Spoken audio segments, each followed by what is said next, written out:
Ladies and gentlemen, boys and girls, welcome to RaceFace.Pro PokerBet GT3 Championship. We're back. You called for it, we brought it, and we have got a field size larger than last season by quite a substantial margin.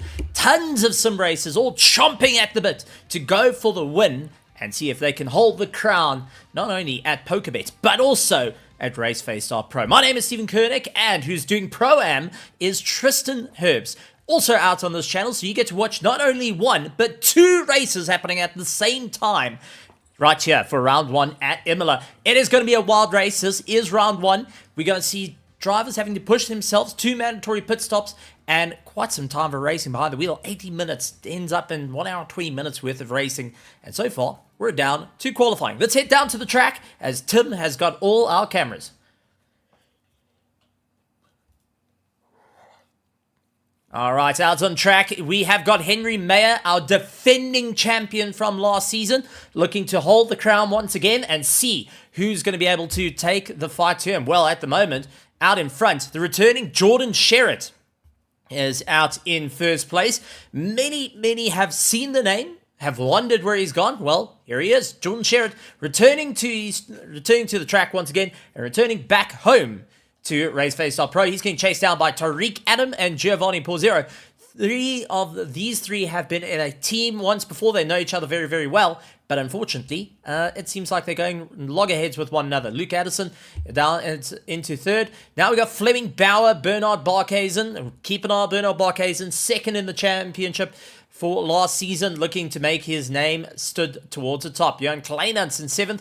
8th place is Chris Stolz, along with Kieran Patterson making his return with his father, Alan Patterson, in the Pro-Am class, if I remember correctly. Daniel, the Hitman de Villiers, going and sharing the track with Kieran. He's going to be quite happy having another PWSR car next to him. Kieran Duplessis lying in 13th. 14th is Michael Donaldson, Andre Serradio, who is now in 16th because Michael Donaldson managed moving up through the order. So we're starting to see those times getting quicker and quicker. The drop-off starting to happen. So far, Tariq Adam, 0.1 of a second faster than his lap time, and now Bernard Barkhuizen, 0.4 of a second faster. So they're really doing everything they can. But ladies and gentlemen, boys and girls, I hope you guys are excited, just as excited as I am for round 1. It's been a long time. I've missed you all. We've all missed you all. We've all missed the racing on a Thursday night, but we get to have a bit more fun here. Going to see Antonio Gamble and one of our super fans down there in the virtual grandstands going and saying good luck to the Griffin boys as usual, and mainly Jason Farmer. And Jason Farmer getting all the love. Gotta say, one of the super fans out there that's putting on a great show. So there you go, just for our super fan, Jason Farmer on circuit and first season with the Pro class for the 33 car, well, the 333 car, seeing what they can do. So absolutely incredible stuff. Stacked grid we've got here this evening. 44 cars in our Pro server. This is our Pro server. We have got a Pro-Am, we got a Pro-Am, we've got a Gold, and we've got an Am and a Gold. So we have got literally 4 different servers running at the moment, all completely packed with nearly 200 sim racers signing up just to be here, to be a part of this race, to be a part of this championship, and all to go and really take their way to the top. Now, in all fashion, we've going and have to talk about everyone wondering what's the prize, what's going to happen, what happens if you get the win this season. Well, I can tell you the curtains are still closed there because we always like to keep everything a bit more closed up and well-informed. But what I have heard, the whispers through the wind, through the grapevine, is these drivers are going to be battling it out, and possibly not only the pros are going to be getting the top of the charts, but also our other classes as well will be scoring some valuable prizes, but that's to be announced later. Otherwise, I'm going to get in trouble. It's between you and me. We keep it to get one another, okay? Between you and me. Is that a deal? There you go. It looks like it is a deal, seeing at the virtual grandstands. Everyone just nodding their heads. Good to see it out there. Jordan Sherratt out in first place. Tariq Adam in second place, coming out of the pits. Giovanni Pozzera doing everything he can to try and make his way through. Sorry, I've got to get this right because it's his team name. Pretty much you have to say it. It's Giovanni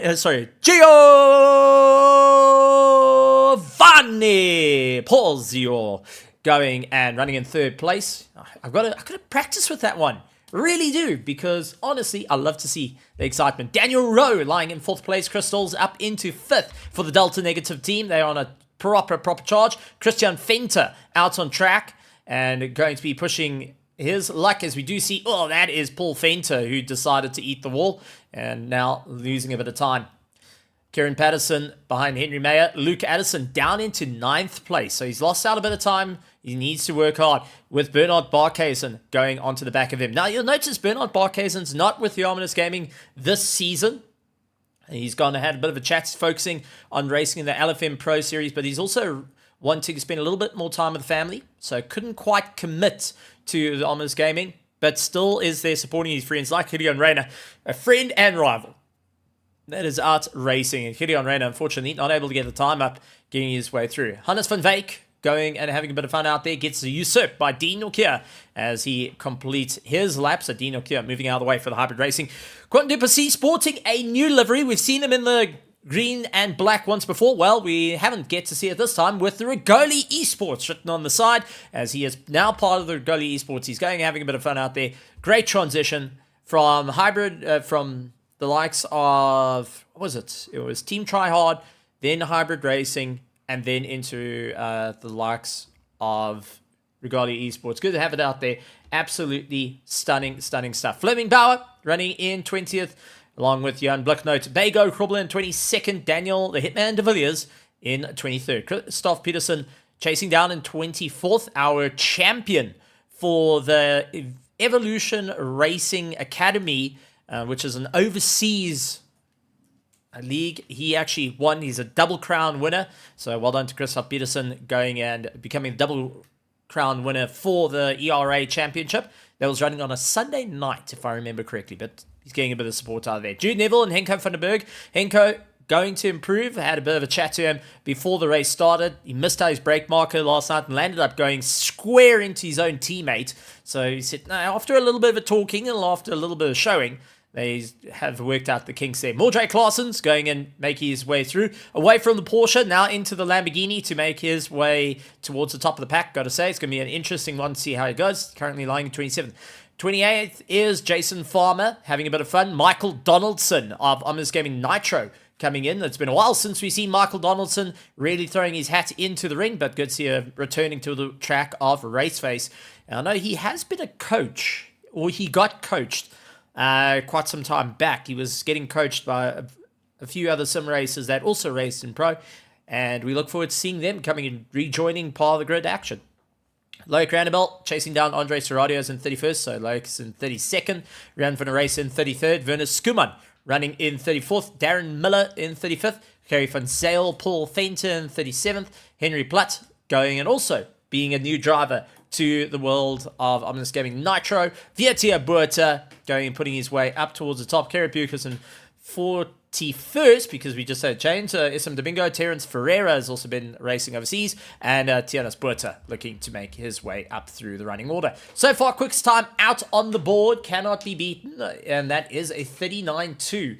That was set by Jordan Sherratt. Tariq Adams trying to throw his hat into the ring there. Unfortunately, last lap time was a 39. Was a 140.9. His best time was a 139.8, but not close enough to take it. Our defending champion is running in fourth. Kieran Patterson, after taking a bit of a sabbatical to go and play a bit of cricket overseas, representing the flag, and did not choke. For anyone that knows the world of cricket, he didn't choke. So thank you, Kieran, for not having that one. He's running out in second, back with the top runners and some old names he used to battle out with, so it's always good to see. Henry Mayer lying in fourth, going and holding onto the crown. He's now chasing down, and unfortunately, I think this lap is going to be absolutely bottled for him because he was caught up to one of the slower cars. Luke Addison trying to make up some time, sixth place. 1 minute 30 to go, and this is going to be a proper battle. We got some petrol heads out there in the virtual grandstand. I see Jean Fenter going and saying how's it to everyone, Antonio Gumbel. We've got Sinclair going and saying let's go Project Vapor. Samir Bukes going and saying how's it, and Martin Rotenbach as well, being a couple of names out there that I can see in the virtual grandstands. I've got to pull out my binoculars because it's absolutely packed from hilt to toe. Everyone ready to have some great racing here for our first race of the season at Imola for the RaceFace.Pro PokerBet GT3 Championship. And with it all being on the line, it's going to be a crazy one. It's going to be an exciting one. So much news to come out in the world and with the world of sim racing, with some possibly big bomb drops heading towards the end of the season. So don't go anywhere. Lots and lots of big information coming out, and really, if you're a sim racing fan, you want to hang in tooth and nail for this one. If you're lucky to race as well, entries are still open for you to join into the fields and be part of the racing action. Well, with that being said, 19 seconds left of the racing. Qualifying. Tariq Adam now caught by one of the Omnis Gaming Nitros, trying to make his way through. Couldn't quite get the pass done. And now losing out that little bit of time, bit of straight line speed, and I think he's backed off the throttle, saying that's pretty much it. I'm done and dusted on my lap. You just keep going. So let's see how it's all going to work out as they make their way through. Jordan Sherratt still at the top of the pile. Tariq Adam calling quits. Kieran Patterson the third. Bernard Barkes, and will Henry Mayer be able to move up through the order? Yeah, it's not as good as his personal best, but he's trying. He's hanging on tooth and nail. 0.1. Just needs to move him up into second place. Is it going to be enough, though? 0.1 as he comes across the line and moves him up one position. He goes up into fourth place, usurping Bernard Barkhazen. Daniel Rowe still out on track. Crystal's still on track. Hannes van Veek, 0.1 up on his personal best. And he is really trying to claw it back. Brandon Kruger, 0.2 on his personal best, trying to make his way up. And also Jason Farmer, 0.2. So there's a good couple of drivers still throwing their hat into the ring here to see if they can claw their way back up to the top of the order. Going to be a bit of a tough one as we do see the Kieran Patterson car. Sorry, that is one of the Mustangs. Is that Kieran Patterson? Yes, it is. It's just getting an extra lap in as a couple of cars mining out of the way, not wanting to interfere too much with the race at hand. Only car that wasn't able to put a time on the board is Chris Heineke. Oddly enough, a very consistent driver. Was a little bit late to miss out the qualifying and now needs to see where it all going to work out for him. So Crystals, full delta negative, trying to get a little bit more pace in through the slipstream, pulling himself along. Is it enough to move him up through the position? And unfortunately not going to be staying into... Well, he did. He moved up 1. So Crystals up into 9. So absolutely great stuff. And we are getting ready to a wild, wild race. So ladies and gentlemen, boys and girls, let me hear the screaming and shouting from the grandstands for round 1 of our RaceFace.Pro GT3 Championship, powered by PokerBet. And yes, you heard me right, PokerBet once again returning to be part of it. And you too can win with PokerBet. Down in the description, we do have an affiliate link with PokerBet. They're running tons and tons and tons of competitions, non-stop at this point. They've also been going and sending people over to Las Vegas, going and playing some cards, doing some roulette, getting to know all the stuff. So definitely worth going and taking a look. If you've got the knack, if you've got the skill, or even if you want to give it a try, head over to PokerBet.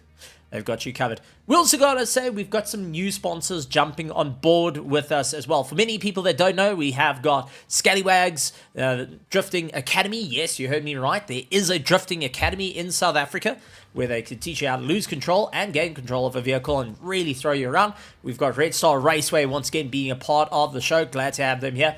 And also, we have got Extreme Service Center. So if you're looking for any upgrades on your vehicles, whether it's bright lights, more power, even a bit of dyno tuning, and maybe just even a bit more maintenance, we've got them as well. So that being said, we're going to be lining up with a stellar race, and it's going to be a quick one. So let's go down to our grid and see what it looks like, because I'm getting word straight from Tim the cameraman saying this looks proper.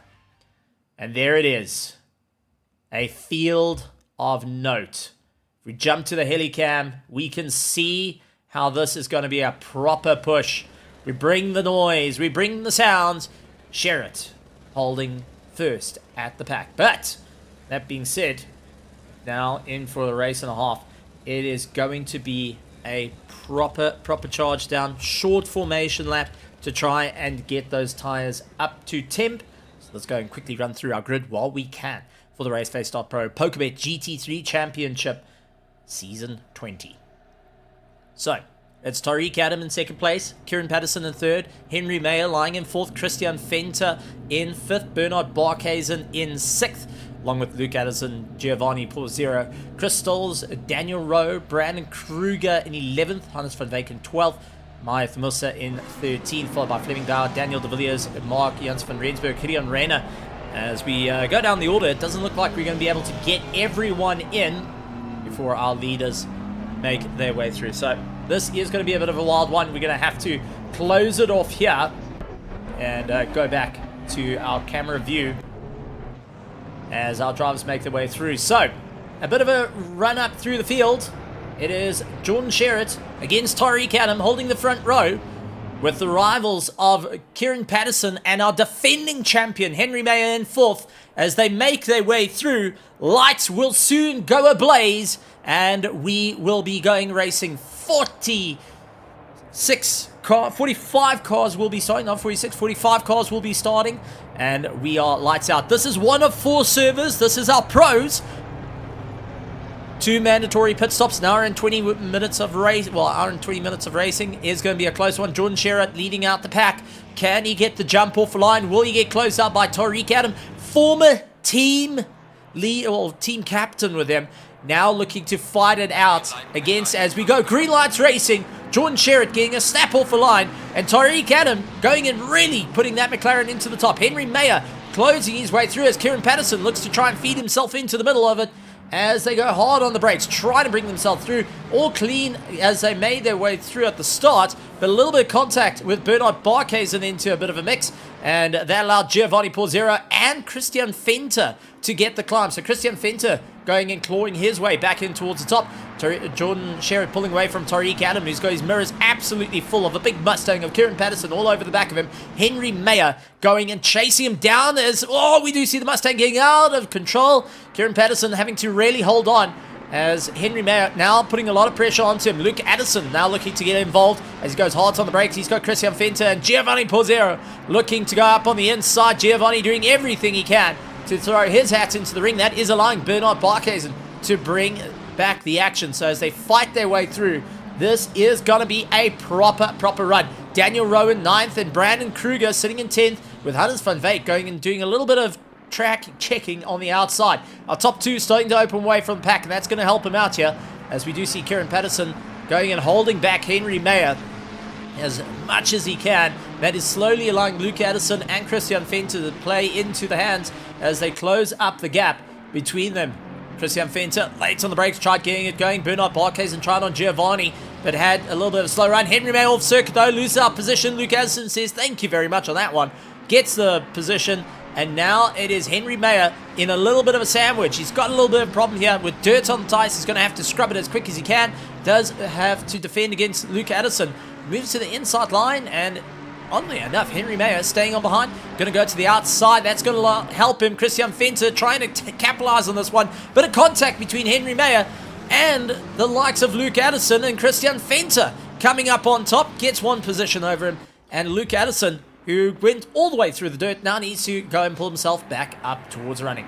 Daniel Rowe in for a fight as well, chasing down Bernard Barkhuizen. He has got Brandon Kruger onto the back of him. Brandon Kruger switching over to the Aston Martin in the Ominous Gaming colours, hoping that that's going to claw his way back to victory. Giovanni Porzera and Hannes van Veek in 11th, going and clawing his way through. 12th place, Chris Tools with Mahaith Musa chasing him down. Mahaith Musa actually came third in the ERA Championships. Well, during off time, he was in a league race. Fleming Bauer's got Mark Jens van Rensburg chasing him down. Looks on the inside. The Venomworks Racing team doing rather well. I love the blue and purple outlook, and I think that adds an extra 500 horsepower. As we see, Daniel de Villiers stuck out now, trying to pull that Nissan GTR back into play. Mac van der Merwe has got the drive on him. Will look to try and close up the gap as they go side by side. And Mark Jens van Rensburg, unfortunately a little bit slow there, is going to get a bit of a punishing effort as we see Mac van der Merwe try and get round. Kilian Rayner tried his luck, and Duplessis bouncing around in the Regoli Esports, doing everything he can to stay in for the mix. Johan Kleinans going and really pushing as hard as he can, flying in 20th. Bego Krobler, Loic Randebel, and along with Ryan Barrington Smith, who is also just putting the throttle down, sees his own teammate Dean Norkia going out and losing a little bit. So Bego sees Dean Norkia blasting off into the dirt. Unfortunately, under braking, just couldn't quite slow the car down enough and has lost out that little bit of a toe. So we're expecting the first 10 minutes of the race, there will be no pit stops. But when you go and join up into, well, if you wait 10 minutes, everyone's going to have their pit stop and go and have a bit of fun. So absolutely incredible stuff. There's actually a bit of a discussion of the aliens are racing once again. Well, I think this entire field is full of aliens, considering everyone is giving it their absolute all.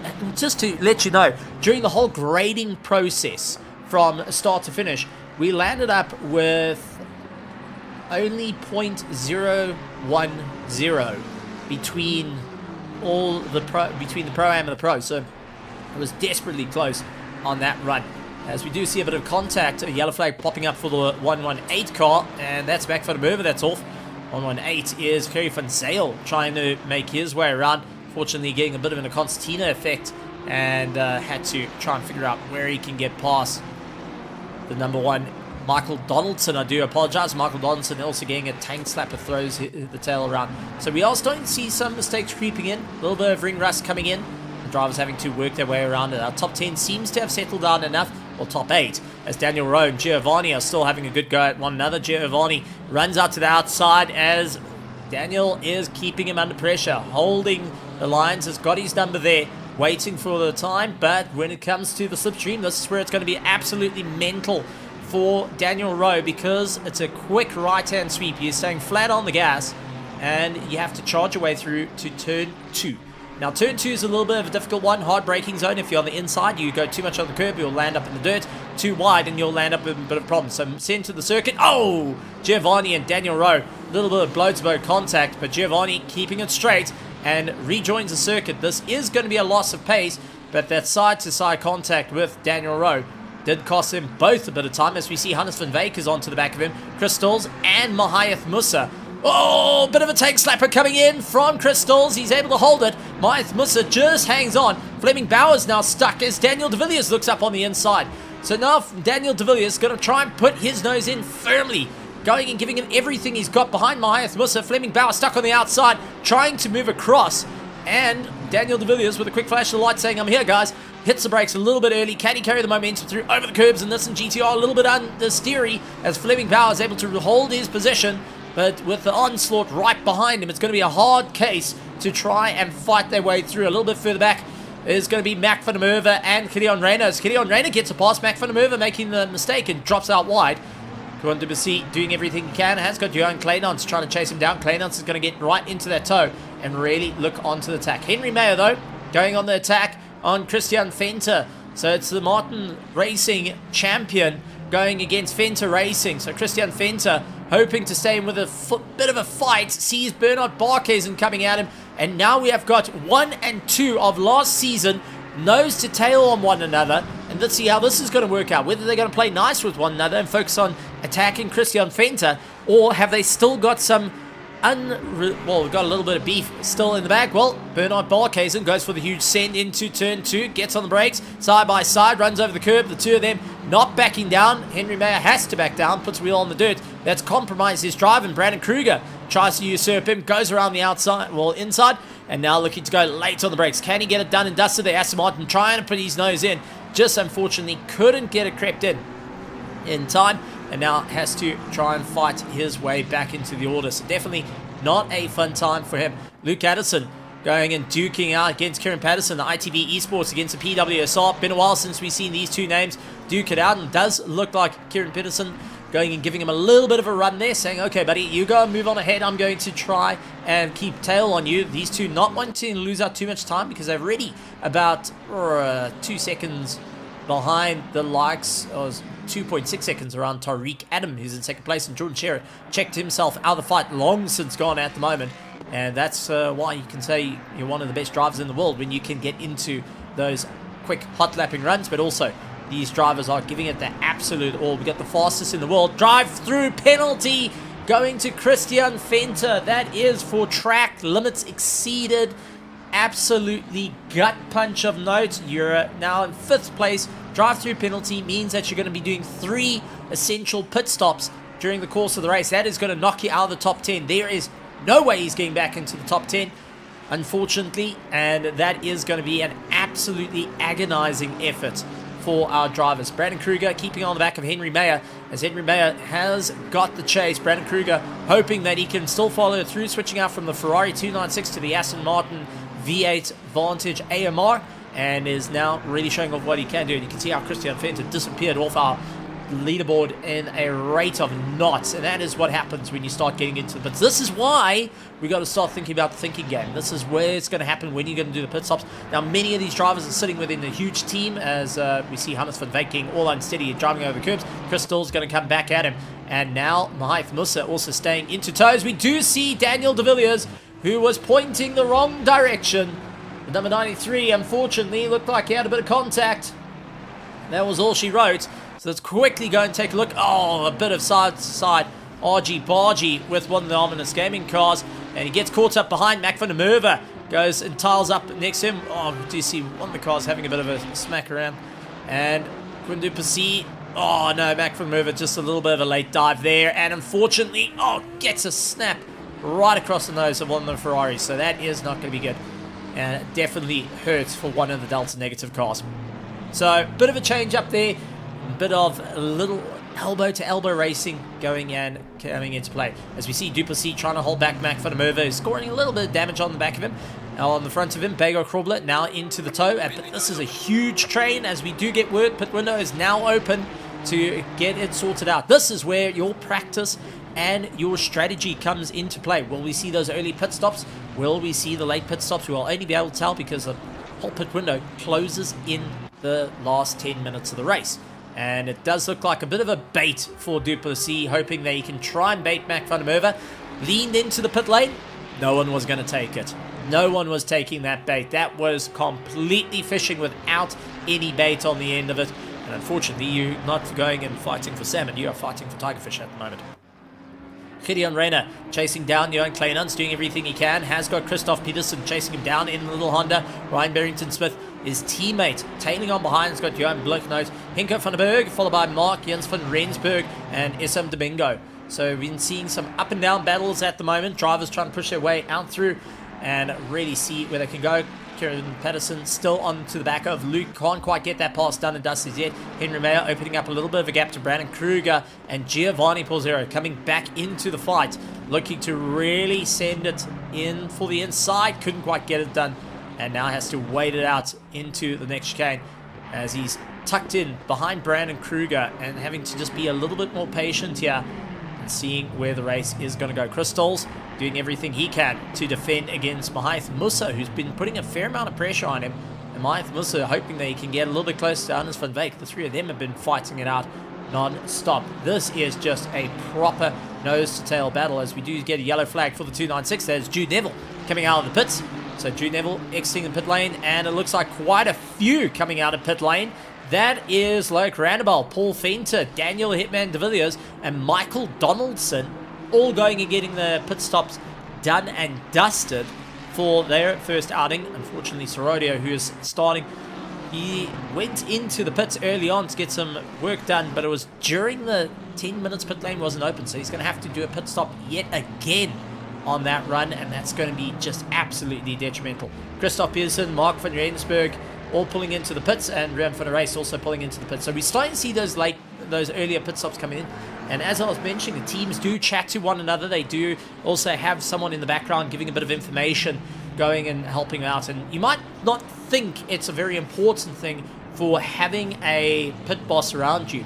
But as a driver, you're not focusing too much on the battles ahead. Well, you're not focusing on your tire wear and your fueling as much. I mean, let's go on board and take a look at Crystals. He's a perfect one for this. He is packed into a bit of a tough situation. This is a view that he's currently seeing. You can see all the data on his dash on spectator mode. We cannot see that data. And it's purely on the fact because, well, we don't want to go and get a bit of cheating or one up into the competition. But you get to see roughly where his lap times are and what he needs to do. On this, he'll have what fuel he's got, how much he needs, and all this information he'll also relay back to someone in the pits that's calculating and saying, okay, hold it out a little bit longer, let's see where we can go, let's work with this, because we need to figure out what are our options here and weigh up the options. As we do have a bit of carnage, Bego Krobler going and missing out the chicane, loses out. Gideon Reyna's going to have a go at him, along with Ryan Barrington-Smith, as they make their way down to Ravazza 1 and Ravazza 2 here at Imola. And it does look like Gideon Reyna not able to get the car sorted out just as yet. Trying to bring it all the way back. Ryan Barrington-Smith, Johan Blicknote, and Hinko van der Berg coming at him. So Hinko van der Berg hoping to stay within the fight. Has got Blicknote ahead of him. And we've got Ryan Barrington-Smith chasing down Gideon Reyna. Great train at the back for just into our top 20. As everyone now looking to push the bar a little bit further. Ryan Barrington-Smith looks inside line, can't get the braking done. This is a very tricky situation because you create a concertina effect while hanging in the battle. The only one that's having the slick air at the moment is Bego Krobler. He's going to try and figure his way through. Bit of side-by-side contact between Henry Mayer and Brandon Kruger, and they're fighting out for 7th and 8th position, and it does look like Brandon Kruger 6th and 7th, who are trying to fight it out. Giovanni doing everything he can to stay within the fight. Giovanni just trying to work out what's going to be the right idea here. Hannes van Veek, 0.3 of a second behind the likes of Daniel Rowe, who switched out from the BMW, gone to the Ferrari 296, hoping that's going to help give him the edge this season, switching from a front engine to a mid-engine. Gideon Reyna dealing with Bego Krobler. Bego just lying a little bit ahead, just keeping out of reach, and now it's hard braking, try and make it through, get on the gas early on as they go charging their way back up through the order. Absolutely tremendous racing, all being said. Kerry van Zyl hoping to also get the drive with Viertia Buerta. A little bit of rubbing as racing between the Pandacity and the Martian racing team. They have been doing a phenomenal job out there, and both teams really going and laying it out thick. Terence Ferreira, Player One Racing, going and having a bit of fun out on track. Terence Ferreira hoping that he has a better time than his last couple of races. He's been on a bit of a losing streak at the moment, but he's hoping to really make an impact here for the start of the race, making himself widely known as a proper contender. Well, folks, I mean, this is absolutely incredible stuff, but as time ticks away, we're starting to run into when are people going to pull the trigger, as we do see Hannes van Wyk trying to pull the trigger early on to Daniel Rowe. Daniel Rowe walking slightly off to the fringes and seeing whether he can stay in with the fight. Absolutely incredible stuff. A huge tank slapper as they can make their way through. Oh, that's Brandon Kruger into the wall. Brandon Kruger, the number 87, unfortunately into the wall and now waiting out. Let's quickly go to a replay and see what happened to Brandon Kruger. Over the curb, runs it on the rumble strips. That's all fine. Not seeing too much there. And, oh no, straight into the wall. Could this be, he had a problem yesterday where his steering had a disconnect. Would this be the same? And it looks like it may roughly be that, unfortunately.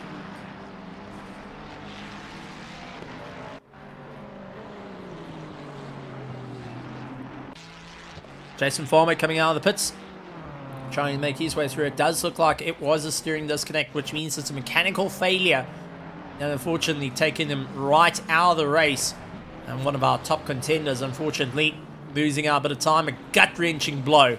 But I know the team and the mechanics will be frantically working on that car to possibly get it back out and get back into this race, even if it's just to cycle around. Any point is a good point at the moment. As you see, Kleinans onto the back of Mac van der Merwe. Mac trying everything he can to stay within the fight. Johan Bluknoot and the likes of Henko van der Berg having a good race with one another. Dieter Buerta pushing onto Gerry van Zyl as he also looks to try and get this little bit of a climb. Gerry van Zyl, a driver that's actually been quite friendly to fellow admin Hansi Meiberg. But now Dieter Buerta stuck on the outside. He's going to quickly make a run. So is the V8 going to have the legs over the turbocharged V6 of the Ferrari 296? Well, nope. Unfortunately, that stallion just didn't have enough juice in its legs to keep ahead of Dieter Buerta, who was able to straight line it. But Dieter gets a little bit of a sloppy exit out of turn 2, turn 3. And that has allowed Gerry van Zyl to go up for the inside. Tries to go for a late lunge. Can he get it all hooked in side by side? A little bit of rubbing and racing. Bit of DTM action as they drop a wheel on the dirt. That's lost a bit of time. And Gerrit Bukes has now come in for it for Stinger Racing. And he's looking to really put in the pain. Is he a wasp? Is he a bee? Well, we're only going to find out from Stinger Racing whether it's got enough bite to be able to launch his way through. Dino Kier pulling into the pits and getting out once again. So a couple of those drivers trying to get themselves sorted out. So keep an eye out on Christoph Peterson and Dino Kier. That is roughly the bar of where things need to be. As we see hard on the brakes here, Bukas around the outside, getting a beautiful pass on Van Zyl, who's going to have a bit of understeer on the exit. And it looks like they were able to keep it nice and clean there. Absolutely incredible racing. As we jump up to 9th position, Hannes van Wyk, Mahias Musa and Chris Stolz all on the back of one another. The three purple cars, and it does look like Hannes van Wyk into the pits, following Terence Ferreira there. And that is going to allow Crystals and the likes of Mahias Musa to open up the gap a little bit. They're going to continue on their fight with Mahias Musa now going to be radioing into his team saying, all right, guys, what do we need to do here? How are we going to get onto this climb? What is going to be needed to ensure we stay at the top of the pack and that we can get within fighting range of our running order? So let's go through our running order as it stands. Jordan Sherratt out in first place is catching up to Jude Neville by the looks of it. With Tariq Adam in second, Luke Addison, Kieran Patterson, Bernard Barkes and Henry Mayer, Giovanni Pozzer, along with Daniel Rowe, Mahias Musa, Chris Stalls, Fleming Bauer, Quan Duplessis, Mac van der Merwe, Johan Kleinans chasing him down, looking to try and get a pass down. Dustin Kitty on Rayner in 15, 16th is Bago Krobler, 17th. Ryan Barrington Smith, Johan Bluknout, Werner Skuman, Darren Miller, Dieter Buerta, Gerrit Bukes, along with likes of Gerry van Zyl. Ian Upton doing a great job out there for the Project Vapor team. Good to see him having a bit of fun. Christian Fenter of Fenter Racing. 26th is Chris Heineke, and he's on the climb. Chris Heineke, no, it's Chris DeSantos was doing the iRacing side of things. Tianis Buerta, followed by Henry Platt, Hannes van Wyk, Christoph Peterson, Dean Nokia. A little bit further down, he's in 31st, getting chased down by Mark Jens van Rensburg. Henko van der Berg running in 33rd. 34th is Jason Farmer, Isam Domingo, Ryan van der Race, Jude Neville, Loic Randebelt, Paul Fenter, Michael Donaldson onto the back of him. And Michael Donaldson doing everything he can, does let likes of, that isn't Sherratt, that is Tariq Adam get by as they make their way through. Daniel De Villiers, along with Andre Serradio and Terence Ferreira, rounding out the pack. 43 cars left on track. Unfortunately, nutrition coming into it where the guys have to battle it out. So we do see Clay Nuns going to the windscreen wipers, trying to get it sorted out. Unfortunately, Ryan Barrington-Smith and the likes of young Blicknote going in, getting a run on him. So Blicknote now chasing down onto the back of Ryan Barrington-Smith. Can't really get the braking in as much as he wants. He's stuck in the middle and now has young Clay Nuns all over the back of him. And Bago Krubler getting a phenomenal drive out of turn 2, turn 3, and gets on the gas, up on the inside. Can he make it stick though? Hard on the brakes, slings it in, and beautiful pass. Textbook onto that. And now has his eyes firmly set on the big Mustang there. Johan Blicknote, Ominous Gaming, now looking to stand towards the top of the pile, hoping that they can continue the drive. Ryan Barrington-Smith just ahead of him, looking to really ramp up his game and do everything that he can to stay in for the fight. Just ahead of them, though, is Mac van Merwe and Gideon Rayner. They are getting into their own little tussle and moving their way through. So net first place, though, for all our drivers is going to be way down the order. It's going to be the likes of Hannes van Wyk buying in 29th. So 29th position is the bar to hit. And that's the one you want to keep an eye out for, because he's only got one more stop. And this is a good indication of where do you pit, when do you pit. And ladies and gentlemen, boys and girls, if you go and take a look down in the description, we do have our pit wall just for you guys to keep an eye on it. Don't worry, it will be upgraded. We're just waiting to find out what's happening out with pit wall with the sale of it. But Mac van der Merwe lying in 14th position, got a drive-through penalty, and that's for track limits exceeded. We're going to see a lot of these. We've seen 2 drivers so far suffering that very same penalty. Mayath Musa losing out a bit of a run to Daniel Rowe. Tried hunting him down, couldn't quite get past that Ferrari, just having the legs over the BMW. The M4 GT3, and I've got to say the beaver teeth, that's trying to fight out against the, well, I would call it the Ferrari modern take on a Dino Ferrari, looking at that rear. And the 296 doing a phenomenal job right there, but now they're hitting right behind Daniel, the Hitman De Villiers, in the one of the oldest cars out here, and that is the Nissan GTR, really putting in a bit of fun. I think if any of us had to race on there, if I was fast enough, for whatever reason, take something just as a meme car like your Maserati, but in turn, this is quite serious competition, so maybe go and take whatever's going to work out for me, which will be the fastest. Well, that's going to be a lot of play for it. Well, they catch up to De Villiers, who's keeping his foot firmly in it and trying to keep himself going, which is actually quite a good thing for this little pack. For Daniel Rowe, he wants to keep that momentum, and the more that we've got Daniel putting in that slipstream, really pulling him along, allows him a little bit more breathing room away from Mahath Musa and Chris Stolz, who are both getting the advantage of having into a slipstream. So it's going to help out, and De Villiers just needs to go and figure out when is it going to be the right time to let them by. He has to hold the racing line, not allowed defending, but you're allowed to give it everything you've got.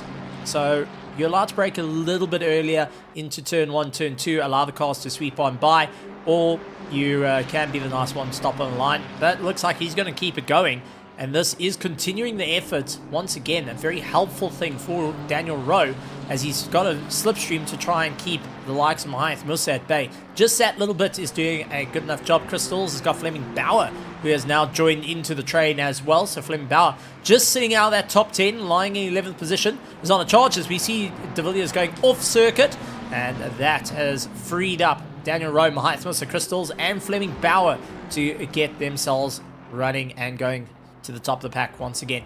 So 14 laps completed, 45 minutes of our pit window being open, 55 minutes of our race to go.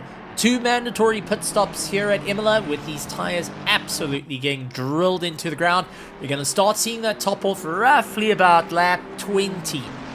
Is going to be when the tires start jumping off a cliff. You will battle with grip, battle to get it all together. You're going to be well aware of the situation at hand, especially if you've been pushing so hard at the start of the race, hoping to stay within the fight. Bago Krubler up against Ryan Barrington-Smith, trying to do everything he can. Can't quite get past him. Johan Kleinans giving him a good run as they make their way through the order. So drivers are having to really step it up now and see where they can get going. What's going to be the advantage? Who's going to have the advantage by the end of it? That is the question that's running through everyone's head, because this is a long race to be able to get themselves up towards the running order. So, Johan Kleinans, Beggar Kruger giving a bit of a chase. Ryan Barrington-Smith just ahead. Johan Blicknote doing everything he can. Henry Mayer loses out of position to Giovanni Porzio. Let's see if we can go back 30 seconds and just see that pass. Oh, touching wheel on dirt, lost out a bit of drive. And here comes Giovanni going and giving it everything he's got. Now, we did know that these two have switched positions, but this is how it's done.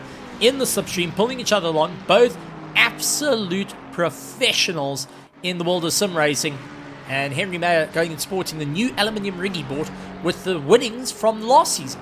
Losing out the position, Giovanni just tapering onto the brakes to ensure they could stay into it. But we do have a bit of an accident that's happened between the 43 and 54. That is Daniel Rowe and Mahath Musa. They've come to blows. So this is Daniel Rowe in the Ferrari, has got Mahath Musa in the 54, Project Vapor BMW, running with one another. Daniel Rowe walking Mahath Musa out wide. Now getting him to the fringe is going to be late on the brakes. Who's going to win this battle? Oh, a bit of contact. And unfortunately, that lands up with Mahath Musa pointing in the wrong direction and losing out some tremendous amount of positions. Daniel Rowe now has to deal with crystals. So a little bit of contact went and threw the drivers out a little bit more. Now having to see how they get in for the fight. Fleming Bauer is going to be happy. He's sitting in the top 10 now, saying, okay, whew, take my hat off on that one now to focus on the rest of the charge. Johan Blicknote lying in 14th has got Ryan Barrington-Smith and Beggar Kruger still hunting him down. Bit of a tank slapper on the way through, trying to bring that car back and get himself back into the fight. So, Mordred Claessen's into the pits, and it looks like he is spending quite a substantial bit of time in the pits. So, unfortunately, I think that Pandacity Lamborghini looking a little bit on the rough side, who is needing to get himself sorted out by quite a bit. Hopefully, they can get that car up and going. I know that the team leader Xavier would be running up to pit wall, going and chatting to the mechanics, trying to frantically figure out what's gone on, and also chatting to Mordred Claessen's over the radio, saying, all right, what's cooking, talk us through it, and let's see what we need to do to adjust, fix, and get back out on the track. Got to get a few points out there. Daniel Rowe pulling into the pit, so after suffering a bit of damage to his car, a little bit of Nixon squiggles go and hurt him out, but that is just to go and sort out the bodywork and also get that first pit stop out the way. Not a bad thing to do, but it does compromise a bit of time and does drop him out of the top 15. So that is going to be something to be well aware of. Beggar Kruger losing our position to Ryan Barrington-Smith, as Ryan still keeping up that proper onslaught. They've actually caught up to Mahath Musa now. Now Mahath Musa will be carrying a little bit of damage after that side-on contact. He kept it out of the wall, but let's see how he's going to do with Johan Blicknote right behind him. And Blicknote's going to keep that pressure fed on, because he's got Ryan Barrington-Smith and Beggar Kruger tailing each other. And Johan Kleinans also right in behind them. It's going to be a proper run. And unfortunately, I'm just getting a bit of information here. Looks like a bit of a problem for Mordred Claessen's from Xavier, giving a bit of something going on. BSOD. Not much can be done there. What is BSOD? I'm curious of what that is. And unfortunately, it looks like a bit of a mechanical problem that has probably taken them out of the race. So hopefully I can get a bit of an understanding of what that means. Right. As I take a look over to my manager, who's sitting right next to me, giving us a bit of insight. The blue screen of death, as it's called. And that is when Windows decides that it is going to firmly change the color of the bed. So that's a bit unfortunate to hear. I think it's the only way of describing it is Windows change the color of bed. And does hurt him a lot. But hopefully, just hopefully, maybe there's a chance to get him back in. Paul Fenter out into the weeds as well. So what happened to old Paul Fenter? He was doing just fine, and then all of a sudden, gone. So Paul Fenter, I go back 30 seconds, but it looks like he is out of the race as well. And that would be another driver going and landing up with a bit of a problem. So, yep, not quite ideal circumstances for Paul Fenter. And he is now out of the race as well. Oh, detriment. absolute detriment. But we do have someone here to give us a bit of insight, Brandon Kruger, to jump into the commentary box. So let's bring him in. Brandon Kruger, welcome to the commentary box. Long time no here, but bigger problem, why aren't you out on track?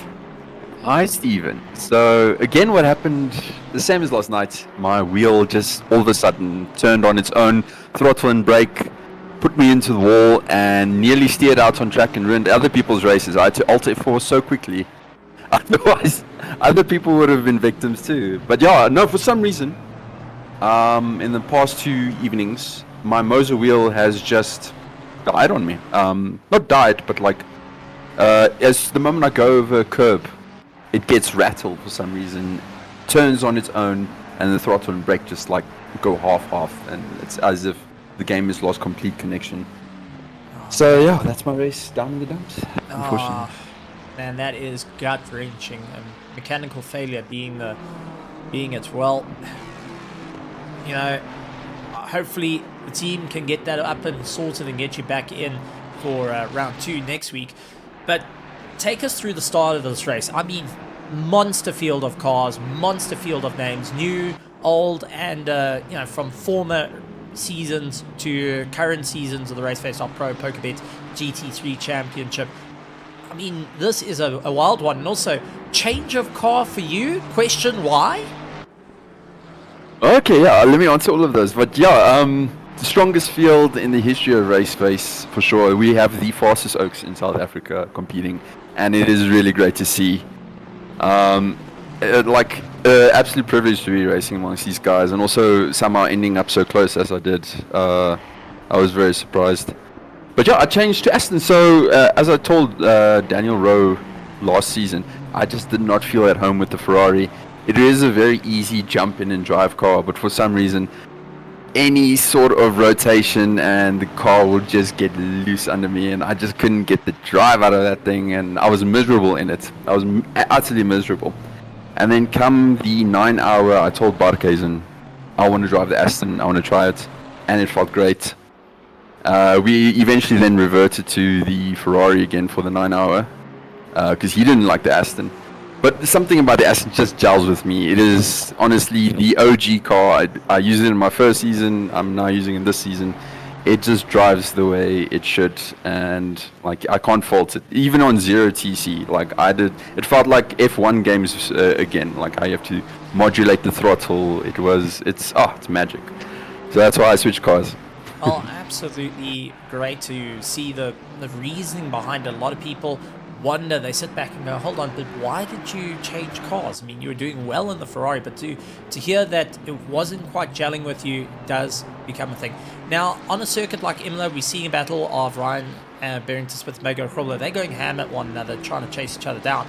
But this circuit is very, very abrasive to tires. When you're out there, how was it looking on your side? Was the temperatures starting to come into play and drivers pushing a little bit too hard here and there for little problems, or what's your take to it?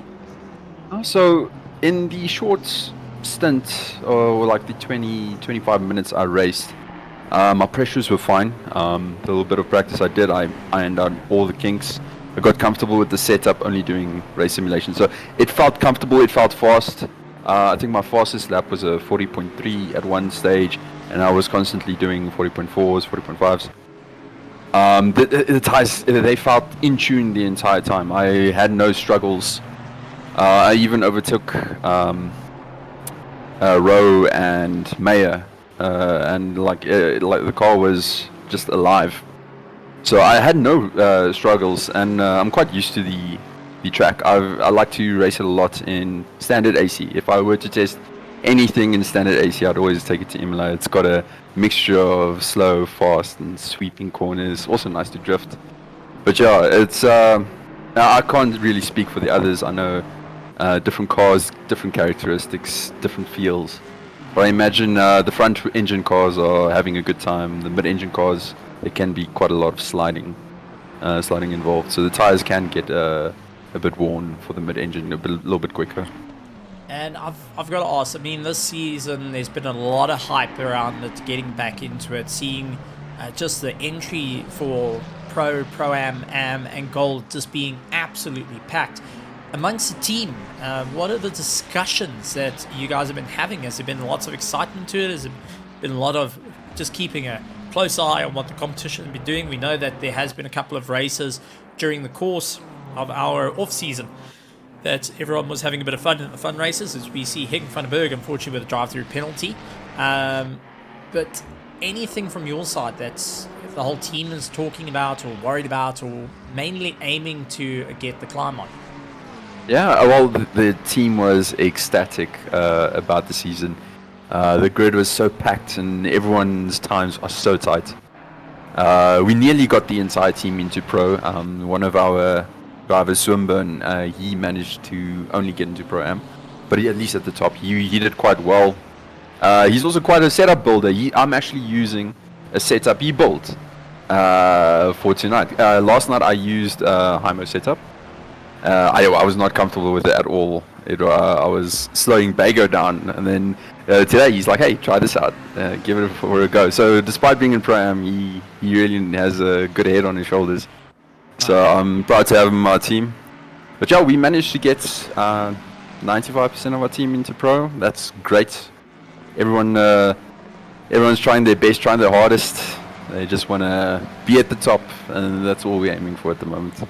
Well, I think it's absolutely fantastic, and considering the nail-biting runs to it all, everyone having to really figure out what they can do. Well, before I let you go, anything you want to say to our amazing petrol heads out there?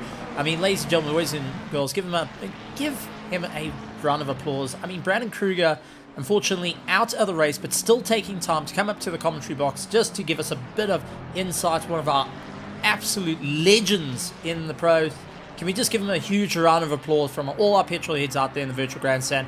But Brandon Kruger, before I let you go, anything you'd like to say out to our sponsors, PokerBet being our title sponsor and our associated sponsors as well, and also to all the amazing petrol heads who are nail-biting out there as we watch Bernard Barkhuizen and Kieran Patterson go slug it out between one another. Thank you very much, Stephen. Yeah, no, it's an absolute pleasure to having these sponsors on board, giving us the airtime that we can, and then yeah, absolutely. These gents, they deserve the viewership. We have the best in South Africa battling it out. Clean racing so far is what I've seen, what I observed so far. It's all so great. And yeah, keep supporting us. We absolutely enjoy it. Thank you very much.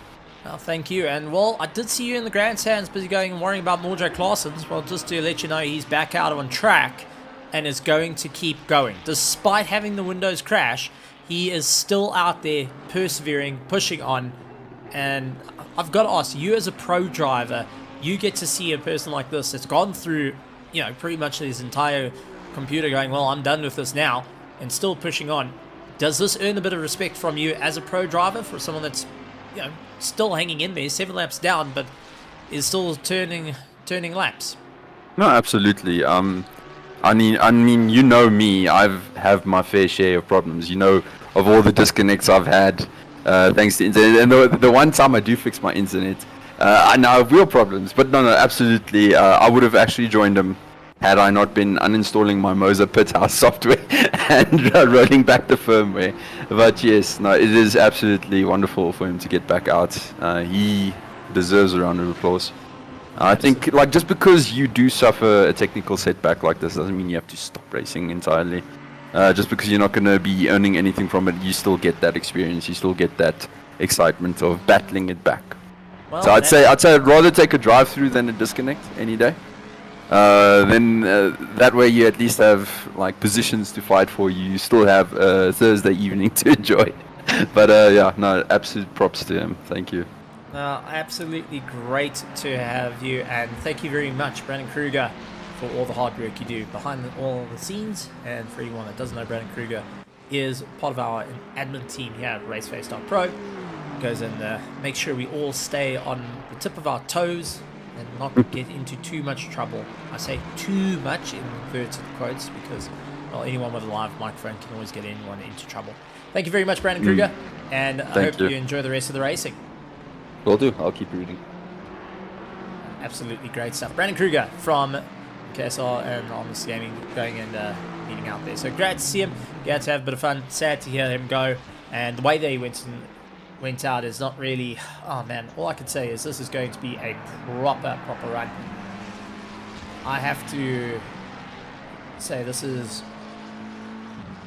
going to be a rough one. So, out in front, Jordan Sherratt doing everything he can. With Tariq Adam and Luke Addison are running first, second, and third. Kieran Patterson running in fourth place. Giovanni Porzero running in fifth. Now, there is a bit of a wonder of if you've raced overseas, that's because you've got a clear advantage. I'll disagree with you on that one. We have the best of the best here in South Africa that represent the world. And where they started their careers out in sim racing here in RaceFace.Pro. And looking at the strength of field that we got, it doesn't matter whether you race overseas. I mean, let's put it this way. If I have to go through the grid now, I can tell you Mahath Musa has done racing overseas, nearly won a championship, done really well there. We've got Christoph Peterson, we have got Terence Ferreira, Paul Fenter, all have done racing overseas. Vietia Buerta has done LFM. We've seen a lot of drivers. Doesn't matter where you are in the world, and this doesn't even include our pro-ams are also quite skilled drivers out there on the track and really showing what they can do. It seems to be sometimes you get that hit on the wicket, sometimes you don't. A lot more practice coming in. I know Jordan Sherratt, Tariq Adam, Luke Addison, they work frantically on their setups, making sure they can keep in with the run. They do have a little bit of an advantage, but remember, they haven't pitted as yet. So our top 1, 2, 3, 4, 5, all the way down to 12 have not pitted, where Giovanni Porzero went and scored himself a nice one. He's lying in 14th position at the moment. So Giovanni, unfortunately, he's coming out of the pits, has lost down to 17th. So he has completed, he's got one more pit stop to go. And Daniel Rowe to have one more pit stop to go. So that is where it's coming into the fight. And this is going to be a proper race. And everyone having to work their way around a very difficult situation. So racing against the best clearly makes you better. Yes, you push your limits.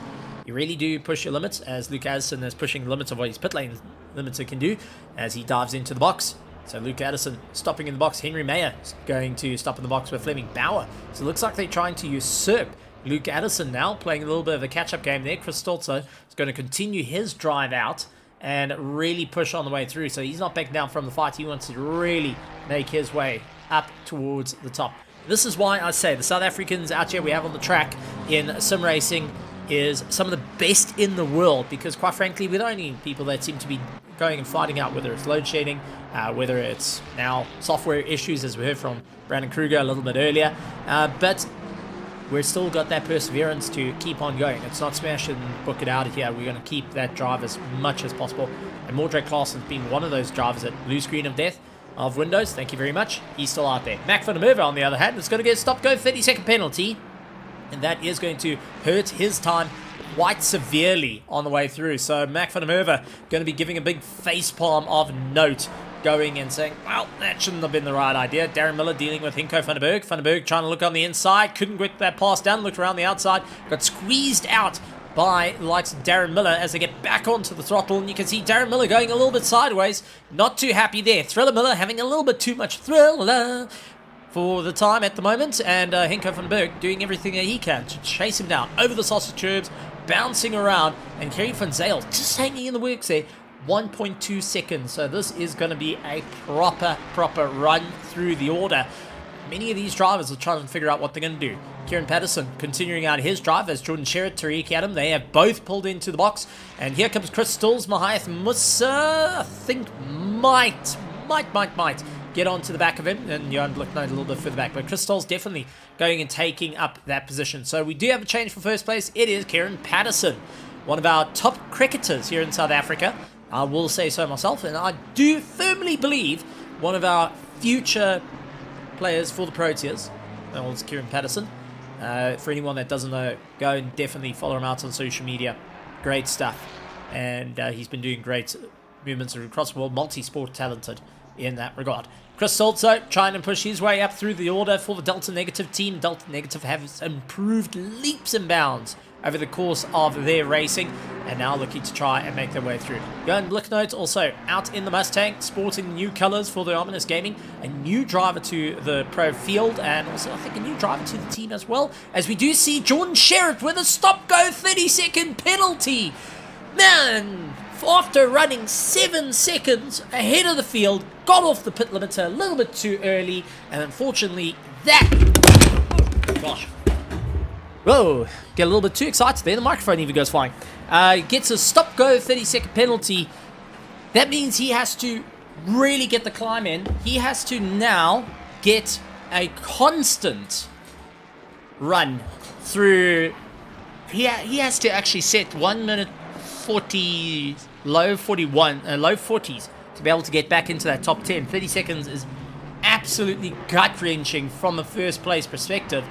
And oh man, that's a hurt one. Werner Skuman, he is now not the only one in the Mustang for his team of the Pandassi. He is chasing down Jordan Sherratt, and Werner Skuman's going to be licking his chops big time at this one because he has a position in front of him. He knows that Jordan Sherratt's got 30 seconds, so he's just got to stay in that gap as much as he can. Remember, that pit stop is going to be affected, and Jordan Sherratt at this point was first of everyone that has done their pit stops. He's going to lose that out because he's going to have to serve. Oh, as he clips a wall on the way through as well. Man, if life doesn't get any worse than that. Johan Blicknote and Johan Kleinans are getting into the pits, but it's Kieran Patterson and Chris Stalls that are going and chasing their way around. Ryan Barrington-Smith lying in third place. Werner Skuman lying in fourth as they make their way through. It's definitely a bit of a catch out there, and drivers having to work out what's going to be the absolute climb here. A very close battle going on. Beggar Krobler and Gideon Rayner having a good go at one another. We had to chat to Brandon Kruger a little bit earlier and get a bit of insight of what the team had been thinking. Well, Gideon Rayner, who is now fighting out with Beggar Krobler, lays a bit of the pressure onto the back of him and really does what he can. I will admit though, Jordan Sherratt actually is a driver to very keep an eye on. He is the 2024 Africa Esports champion for the Africa Cup. So he earned that title down in February, if I remember correctly. So good to see it out there. But looks like he's having a bit of a nightmare run at this point. And, oh, it gets worse. A retirement for Jordan Sherratt.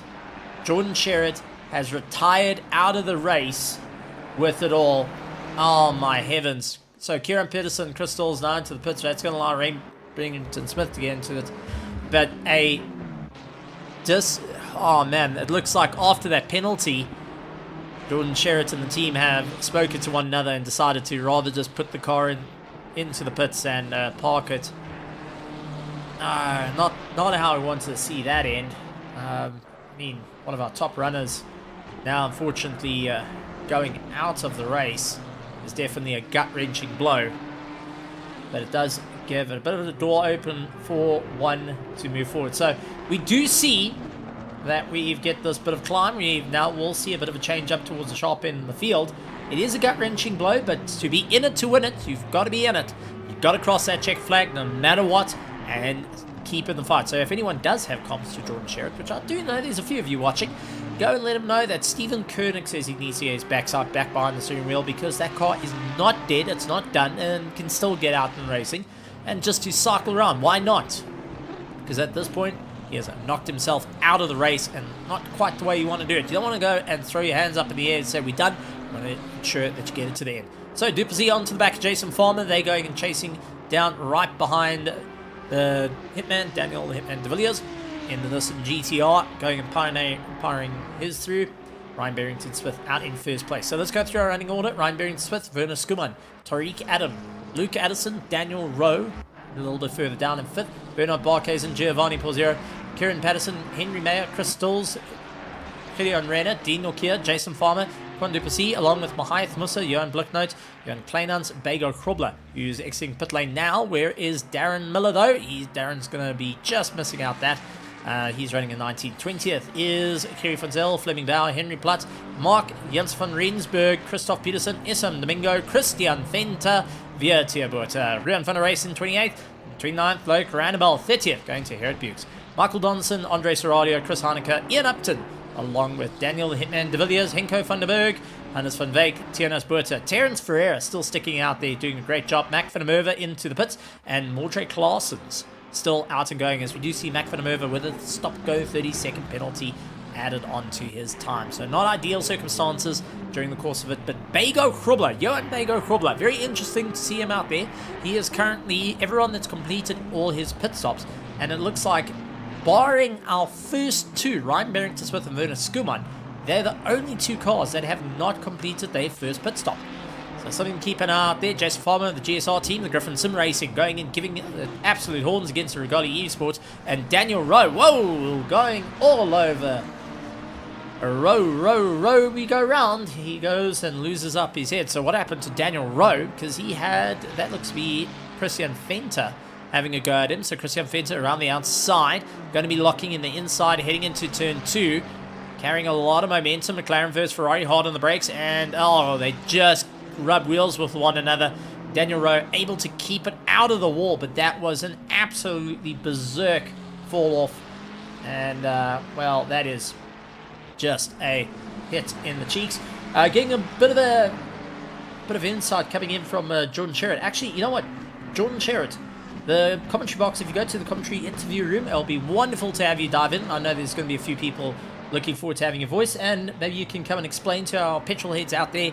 I know you've typed it out in the comments, but it's always nice to have you coming out on the voice and giving us a bit of insight of how the race is, how it went for you and what went wrong after receiving that stop-go 30-second penalty. So it'll be interesting, and we hope to get him into the interview room in the Discord. We'll try and do so. We'll twist his arm, see if we can get Mr. Sherratt to join us in it. Kind of want to play that whole song of join us type of thing. But moving on from that, Kieran Patterson going and having Henry Mayer all over the back of him as they charge their way through. Ryan Barrington-Smith now into the pits. Werner Skuman still continuing out. Henry Mayer trying to push Kieran Patterson into a mistake at the moment as they launch their way by, and Flung Dow just giving him a little bit of room. As we do see Henry Mayer tries to look for the inside line, couldn't quite get it all sorted out. A little bit unsteady under the braking there. Has to figure out what's going to work out for him as they continue to push on. But we do have Jordan Sherratt coming into the commentary box and give him a bit of an insight. So Jordan, welcome to the commentary box. Unfortunate to see that you're out of the race. Give us a bit of insight. What happened, buddy? Yeah, I mean, to be honest, I just didn't practice the pit entry the first time, so I didn't know where to brake. So that's why I got the first stop and go. So I was like, okay, well, I guess hopefully I can make top 10. And then I came into serve it, and the game desynced slightly. So when I brake, it delayed it. So I hit it again at 120, which was higher. So it would have been an instant DSQ, sadly, because there's a limit on how fast you can hit, because obviously you got to hit it at 50 kilometers an hour when you go past the board. And when I hit it like double and a half, so it was a bit much. So it would have been a DSQ anyway. It's just how the game is, yeah. But I guess next time I just need to practice the pit lane entry, because I haven't driven this track in a long time. So I didn't practice it thinking that I would know. But yeah, it happens. It's all good.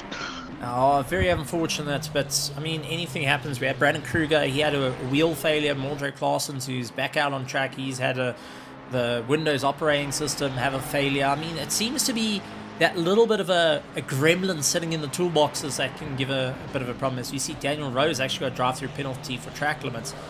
How difficult is this track with track limits? Because we're starting to see more and more drivers racking those up. Is there a very fine line? Is it you're going to really have to get it wrong to get a drive-through? Or is there that very fine line that you move over and they're measuring in millimeters of how much you got it wrong?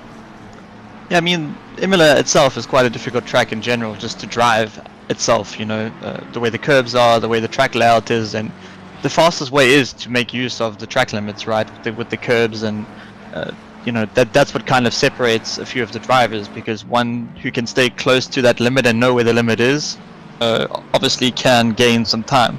And it's very easy to lose concentration and slightly get it wrong, and with how realistic ACC is, sometimes if you mess up like an acceleration point or you turn in slightly too late, you can't really recover it. So it's like you have to be how would I say this? You have to be quite perfect when you drive. So yeah. A lot of balancing games going to it. Well, for many people that don't actually know a bit of history of Jordan Sherratt, other than a multiple sim racing champion, Jordan, correct me if I'm wrong here, you actually did a stint overseas with single-seater racing in the very, very early times of your career, if I remember correctly. That is correct, yes. Yes, so for many people that actually don't know, Jordan Sherratt does have a bit of real-life racing experience behind his back and, well, feeling the seat of the bum. And I know a lot of people have been asking, where have you been? The last time we've seen you out on track was earlier this year with the Africa Esports Cup. But where have you been racing, or what have you been doing during this downtime? And now that you've come back, what do you think the talent that's out there on the track? Because what we're seeing at the moment, like between Henry May and Kieran Patterson, where they're going absolutely nose to tail on one another, tells a story, what I think is some great racing. Yeah, I mean, obviously, you know, it comes a time where you drive so much as someone like me who's got almost 5,000 hours in the game. You think to yourself, well, what actually excites me, you know? And you know, too much racing is too much sometimes. And obviously, I've focused more on the international side of things. So that's where I drive like an SRO and basically just that, because I try and optimize my time with, you know, so sometimes it's hard to balance the driving and doing business at the same time. So my time is limited. But in terms of the competition, I mean, the guys are doing great. Like, you know, I think with a few of us, let's say still South Africans, but more South Africans who race international coming back, I think it's kind of a good thing for the South African scene because everyone can push more. But still, I mean, the level's great. I mean, Henry Mayer and the guys in quali, if you eliminate me, because, you know, I think, I don't know how to say it, but sometimes it's hard to, like, for a lot of people to get close. It's not being arrogant or anything. It's just like the reality of it. But if you look at everyone else, I mean, the field's so close and the racing's been epic. I mean, I'm in the Discord with Luke, Tariq, Gia, and everyone, and yeah, I mean, they're all having fun. And when you have fun, that's the best thing for us racers. Because if you don't enjoy it, it becomes a lot. And if you're having fun, I mean, that's the best thing in sim racing if you can achieve that. Oh, absolutely incredible stuff. Well, before I let you go and rejoin your fellow friends and teammates in your whole radio communication, anything you want to say to our amazing petrol heads out there in the virtual grandstands and to our sponsors, PokerBet being our title sponsor and an associate sponsors? I mean, obviously, without yourself in the commentary booth and the sponsors, this obviously wouldn't be possible. So thank you to them. And then, yeah, good luck to all the racers. I hope the best man wins today. Yeah, it's going to be a difficult one, and I'm seeing different strategies coming into play here that may run a little bit close to even the likes of Tariq and Luke. So I'm going to let you go and get a bit of support there and try and lend a bit of a hand as we see Giovanni and Bernard Barkhuizen going at one another in the McLarens. Jordan Sherratt, thank you so much for joining us. And I can't wait till we rejoin on the mic. Hopefully for the next round we'll be a bit better and seeing you going and fighting it out for that top spot. Awesome. Cool. Cheers. Thank you very much, Jordan Sherratt.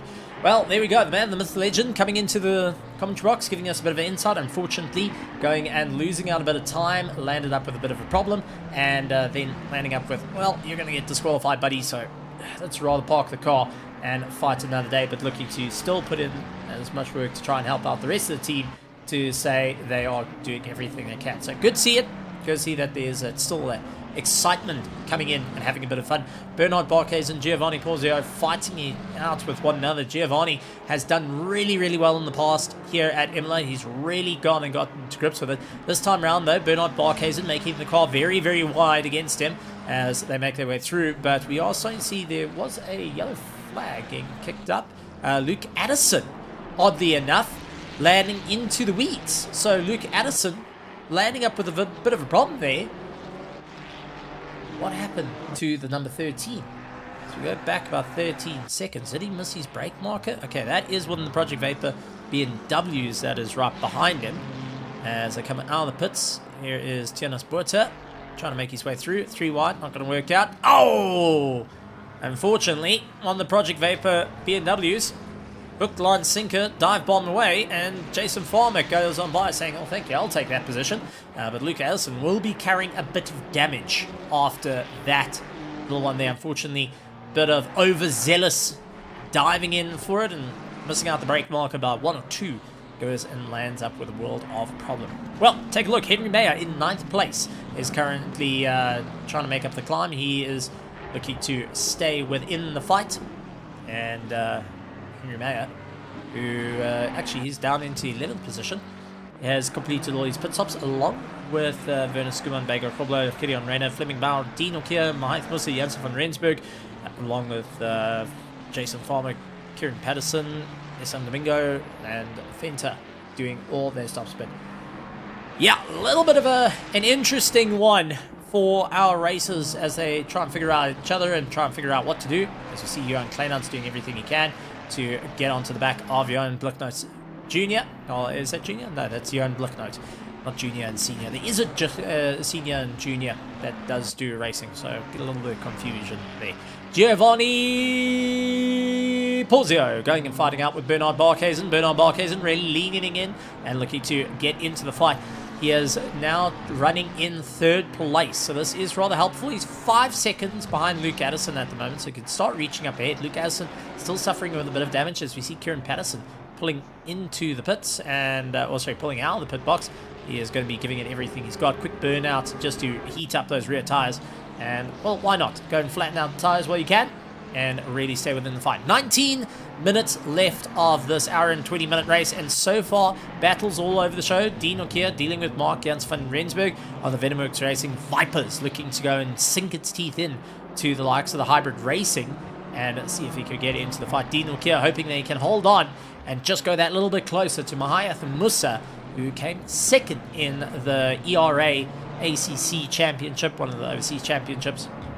Has just recently finished for the Project Vapor team. He was joined out with Andre Serradio in his ears and so on. Tariq Adam leading out in 1st place. He's 11 seconds ahead of Luke Addison. So Tariq Adam's been keeping a consistent effort, and Luke Addison running in 2nd place. 3rd place, Bernard Barkhuizen. Still got Giovanni onto the back of him. Crystal's doing everything he can. A little bit no man's land here. 16 seconds away from Giovanni and 7 seconds away from Ryan Barrington-Smith in 6th. Followed by Quan Duplessis, Johan Blicknote, along with Johan Kleinans, Henry Mayer, and Kieran Patterson now going and squaring up with one another. You can see that Henry Mayer taking a little bit more of a tighter line as he tries to give it everything he's got, really fighting his way through, and will be trying to make his climb. But he has got his teammate, Darren Miller, closing up that gap. Needs to do one more pit stop, though, before he gets in. Bago Krobler, Kirion Reiner, Mahayath Musa, Dean Okier going and running in 16th position. 17th is Mark Jens van Rensburg, followed by Werner Skuman. Jason Farmer, Isam Domingo, who we saw actually go and snipe. You can play literally that sound of as he unfortunately took out Luke Addison under braking. Not quite the easiest thing there, but is still up and going. A little bit of scuffles on the front, bit of war wounds, but they are still racing. Christoph Peterson in 21st, along with Christian Fenter. 23rd, Vietia Buerta, Ferry van Zel, Loic Randebel running in 25th. 26th is Rian van der Race, followed by Henry Platt, Michael Donaldson, Daniel the Hitman de Villiers, Chris Heineke, Henko van der Berg, and Kara Buchers now chasing him down in 32nd. Hannes van Veek, Ian Upton, Tianas Buerta. 36th is Andre Serradio. Was it actually? No, it might have been Serradio that was hook, line, sinker, pass there for that one. Might have been. Not quite sure. One of the two colours. But Mac van der Merwe, stop go 32nd penalty. He is parked in the pits. Doesn't look like he's going to be rejoining out. Terence Ferreira still out there pushing as hard as he can. Fleming Bauer is in the pits. Mordred Claessens still going and ticking off those laps. Still a great job finishing. He's currently at 39th, so he is doing a bang-up job to go for it. Now this is going to be a proper run, and see who's going to be able to get that climb. Kleinans doing everything he can to catch up to Kieran Patterson. Late on the brakes, try and get it turned in, switch around. They've 1 second behind Henry Mayer, so Kieran Patterson can see Henry Mayer's just ahead of him, but he's got to not lose focus on what's in his mirrors, because Johan Kleinans is looking to really put the hammer down and close up that gap. That is actually coming off at the bottom, and that's Aqua Morali not having too much of an easy time there. Looks like the Mustang was a little bit more wild, a little bit more alive, and a little bit all together as they jump over the curbs, really trying to stand on the gas as much as they can. We see Stolz now pulling into the pits, so Chris Stolz into the pits, getting himself sorted out. They'll hand over the position to Ryan Barrington-Smith, and Ryan Barrington-Smith will be more than happy with that. Up ahead, though, does see a couple of cars coming out, a couple of back markers. He's going to be saying, come on, move out of the way, pay it forward, we want you out of the way. Want to stay in for the fight. We've got Duplessis chasing me down at a rate of knots. And Paul Fenter giving a bit of a radio contact back there saying, listen, hey, he's coming, just watch out. He's 8 seconds away from you, but has got the teeth, got between between his teeth. Dean Nokia and Mark Jans van Rensburg 0.5 a second between one another. Another good little fight. Jason Farber and Christoph Peterson. Never mind, Christoph Peterson utilizing more than just the racetrack. He's using the rest of the tar and just visiting the countryside on that one. Not ideal circumstances, but if it works for you. Go watch your birds, go watch your trees over the curbs, bouncing his way through. As you can see, the cars are actually lining themselves up. That's something I do want to bring up. The sausage curbs, if you hit it directly with your tires, it does bounce the car up. But for a lot of those, they line the sausage curb to go underneath the center of their car, down the center of the car. It stops it from being too rocked about too much, and it does make things a little bit easier. So if you're going for a sausage curb, straighten out the wheel, go and hit the sausage curb straight, and make sure the sausage curb goes underneath in the middle of your car and not to the left side or the right side of the wheels, because that's going to jump you up. Try and get everything underneath the vehicle so the suspension doesn't have too much of a bounce on either side and creates this the seesaw effect on it as well. So something to be very mindful in the world of sim racing is those little interactions come into play. As we spoke to Jordan Sherratt, he says that is very close to the real world of racing, where a lot of the nuances that you see out on track at the moment is what you're going to see in the real racing cars, and a lot of what you can carry over into the real world of racing. Werner Skuman going and giving a position, letting Tariq Adam get on by, so Tariq Adam's going to be quite... No, sorry, that was Luke Addison. So allowed Luke Addison to get on by. Luke Addison's not going to be that barge ball of a door to open up the gap through the ominous gaming. Hopefully that's going to be enough time for the cars to get through. So here we go.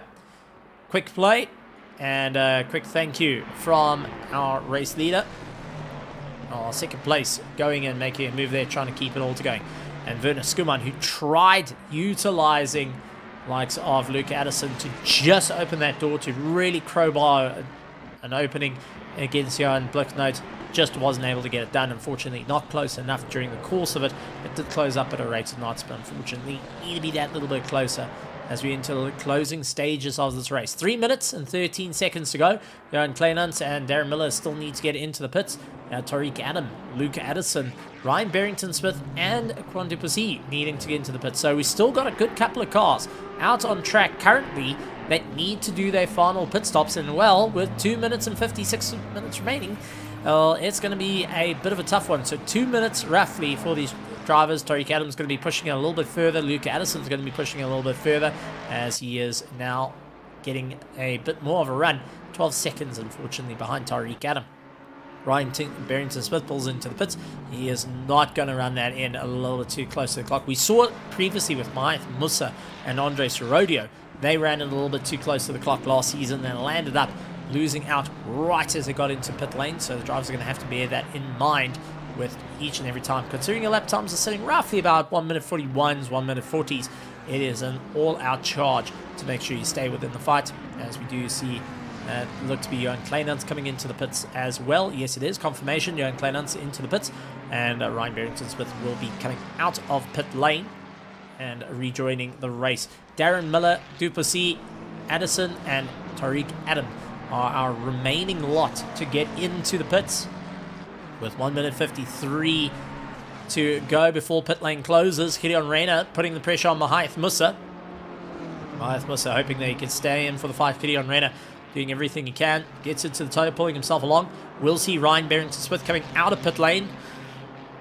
Both of them just a tad too far back. But now Ryan Barrington-Smith's got to try and get a little bit of those tyres up to temp. No, guess what? He's not. 6.8 seconds in the box. That was for a splash and dash. So a lot of the drivers now aren't even doing tyres. They're doing splash and dashes. We see Tariq Adam and Luke Addison now into the pits. Where's it going to leave Duplessis as he jumps over the curbs for the Regoli Esports team? He is hoping to really keep up the charge. Fellow South African that has been picked up by a international team, Regoli Esports, going and picking up the previously hybrid racing driver, Duplessis, and also one of our drivers that during the course of this year soloed a good couple of the races. I think it was 8 hours in Monza that he soloed. Did a fantastic job at. So he pulls into the pits, getting himself sorted. Tariq Adam now coming out of the pits. And here comes Luke Addison. So Bernard Barkhuizen a little bit too far back to try and capitalize on Tariq Adam. Is it going to be enough to get ahead of Duplessis as Luke Addison comes out of the box? Luke Addison will be just in reach as he comes around the corner. will see up the road that Luke Addison now starting to roll. So 5 seconds off. Bernard Barkhuizen back into third place, carrying a lot of momentum. Giovanni trying to close down that gap. Henry Mayer lying in fifth, has got Kieran Patterson onto the back of him as our pit window in just a couple of moments. Everyone has pitted. 10, 9, 8, 7, 6, 5, 4, 3, 2, 1. And pit lane is now closed. Pit window is closing now. So pit lane is now closed. If you haven't been able to do it, oh, contact Henry Mayer and Kieran Patterson under braking. And unfortunately, that has turned Henry Mayer around badly on the run there. Bit of contact between the two. Let's see if we can take a look from the helicam of what happened. So Henry Mayer in the McLaren running ahead of Kieran Patterson in the yellow Mustang, yellow and black Mustang, making their way to the hairpin. Kieran takes a look on the inside, tries to make it work. Henry Mayer braking a little bit, mid-brake, mid-corner, trying to stabilize the car, maybe dealing with a bit of understeer there, and that took Kieran Patterson off guard quite a bit. Has dropped Henry Mayer down the order, so he's absolutely going to be a bit fuming on that one, but not much can be done. I mean, guys braking mid-corner does unsettle the cars. Doesn't matter if you're behind or ahead, it gets a little bit difficult. All that you can do is you've gotten the milk spilled, now you got to just carry on with it. Loic Randall and Kerry Fontaine doing everything they can to fight it out. So Kerry Fontaine just keeping ahead of Loic Randall, and it's a Pandacity against Honest Gaming. Two drivers are looking to really stake their claim here at RaceFace.Pro. Hannes van Veek and Kara Bukes also going on one another as they charge their way through. 8 minutes and 42 seconds left of this race, and it's still a lot on the cards for a lot of our runners. Is behind Musa fighting it out for that 9th place. Ryan Barrington-Smith just ahead of him, and Ryan Barrington-Smith, who has been going and doing a bit of work behind the scene for many people that don't know, actually has been trying to revive the rally racing, the virtual rally racing here in South Africa. So good to see him going and having a bit of fun, and still putting a great fight out as Mahath Musa making quick work of him. Dives up on the inside, getting that pass done and dusted. So Ryan Barrington-Smith going to be continuing on. So there we go. A little bit behind the scenes. Love to let little tidbits know, get to know some of these drivers on a more personal matter on how they get their racing done and what they're trying to accomplish. Mark Jans van Rensburg with Dean O'Keefe trying to go a little bit more defensive. Dean went for the inside and did a switch back to center. Not quite sure that if Mark's going to appreciate that little move, but it did keep him ahead. So Dean's going to be quite happy with it. Running edge to edge with the track and hoping that he can still keep Mark Jans van Rensburg at bay on the way through. So Dean's going to have to really put his head down here. He is a second off Gideon Reyna. 3.7 seconds off likes of Quando C, who has got Gideon Reyna ahead of him. So he's got to be very mindful of it. Mark Jans van Rensburg going to carry on laying the pressure. Looks for the inside, slides it through. Hard on the brakes. The Ferrari stepping on the gas, making sure it can keep in within the fight. And it's all or nothing at this point. Everyone having to find that one step, that pep in the step to get into the top. It's going to be an absolute charge through. Mark Jans van Rensburg couldn't quite get on the run on Dean O'Keefe, and Duplessis getting the run on Gideon Reyna as they get into the final stages. That is Terence Ferreira. Terence Ferreira long since off and is managing just to get it recovered. Not having a good time out there for the 202 car. And wow, properly got it all out of shape. So let's see if we can go back to it. This is Terence Ferreira making his way through. What was that snap that he got from the Mustang? Take a little bit too much off the grass. Yep, he did. Bounced him up, kicked him round, sent him flying, and a bit of that speed juice working a little bit in the wrong place. A bit of rally doesn't quite work. I don't think Zaya Esso is ahead of speed juice. Will be saying I'm taking in rally drivers right now. I'm still trying to figure it out myself. But Terence Ferreira getting ahead of the curve. Ford did very well in the world of WRC, and hoping they can make it once again as he does go a bit wide. Dean O'Keefe now closing up onto the back of him. Dean with a big send up on the inside. Is it going to help Van Rensburg, who tries to keep a nice close tail? And O'Keefe getting a little bit held out. Does push Ferreira out to the outside line, and that is just purely keeping the power on, hoping that he can get the rear to just bite. I was just fishtailing him around there, unfortunately, losing out a bit of time. Both drivers running out a little bit wide. That is going to be close to track limits, though. Something going to be very, very cautious of. They will be getting a reminder from Jim, our steward, going and saying, hey, listen, that's pushing the limits. You've got to be very cautious with that. You've got 3 tries. Well, there we go. That's what happens when you take the track limits. Dino here getting a drive-through penalty in the final 5 minutes and 20 seconds. And Mark Jans van Rensburg now doesn't even have to go on the attack. He knows that Dino here has got 3 laps to serve that penalty. And if he doesn't, he gets 130 seconds added to his time as well. That is going to be detrimental to his run. So unfortunately, Dino here going to have to serve that penalty. Is he going to go for it now? No, he's going to keep it out and keep ahead of Van Rensburg, who is just going to hang on to the back of him. Both of them looking up the road and seeing this little battle of Duplessis and Gideon Reyna as they battle it out. Nose to tail racing, and Duplessis hoping for the Gully Esports team to get into the fight. Gideon Reyna doing everything he can to stay within the fight. A little bit further up the road, Kieran Patterson caught right back up to Henry Mayer. And now Henry Mayer trying to mainline the fight. Hopes to hold that 5th place spot and keep some championship points alive. Kieran Patterson hoping that he can lay in a bit of impact there.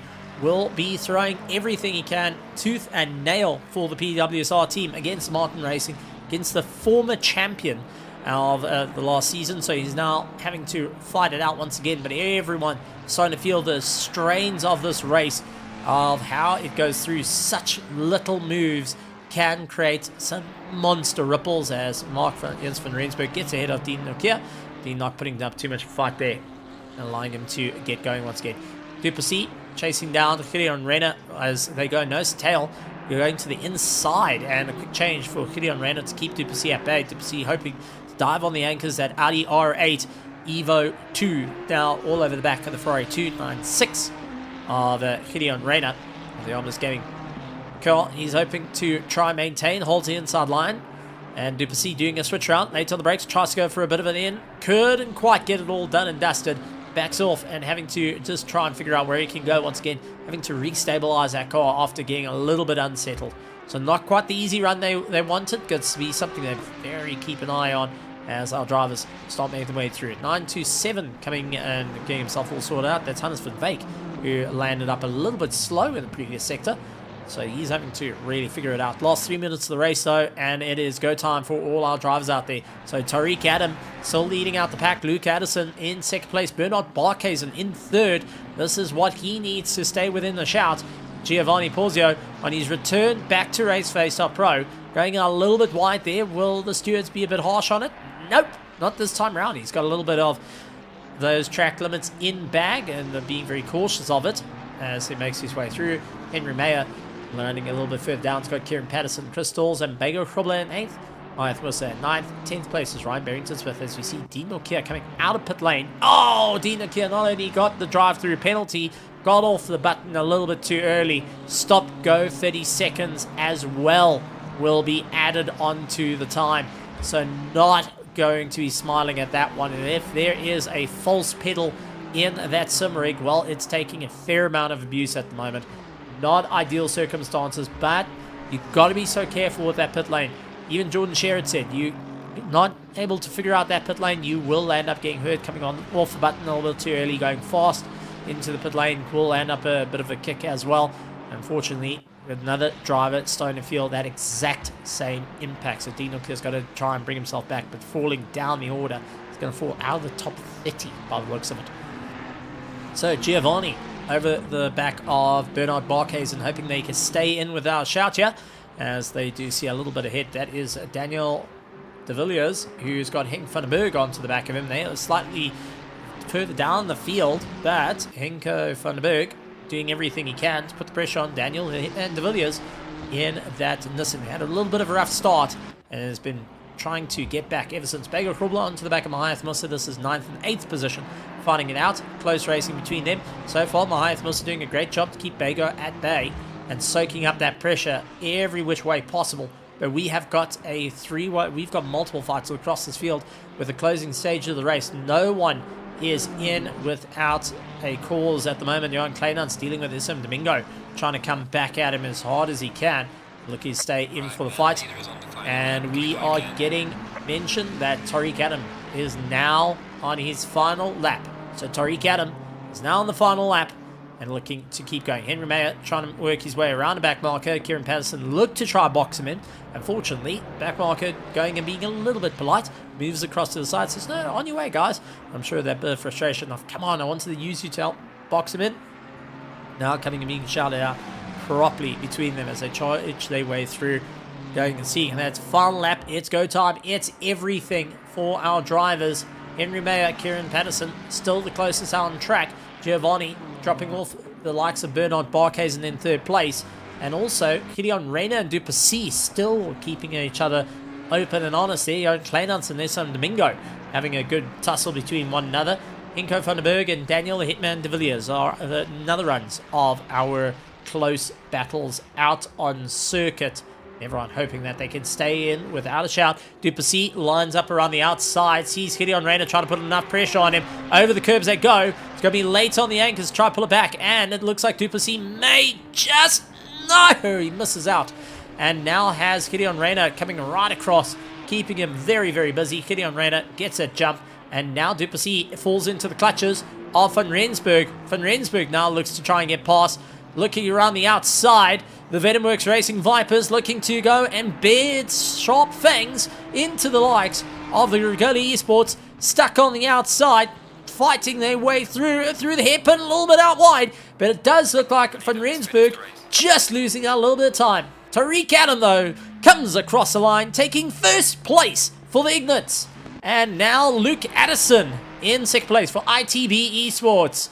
Bernard Barkhuizen, after a very successful drive, keeps it in third with Giovanni Porzio coming in, finishing in fourth.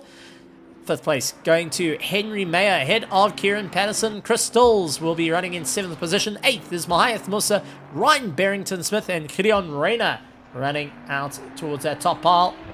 Having a great time on the way through it.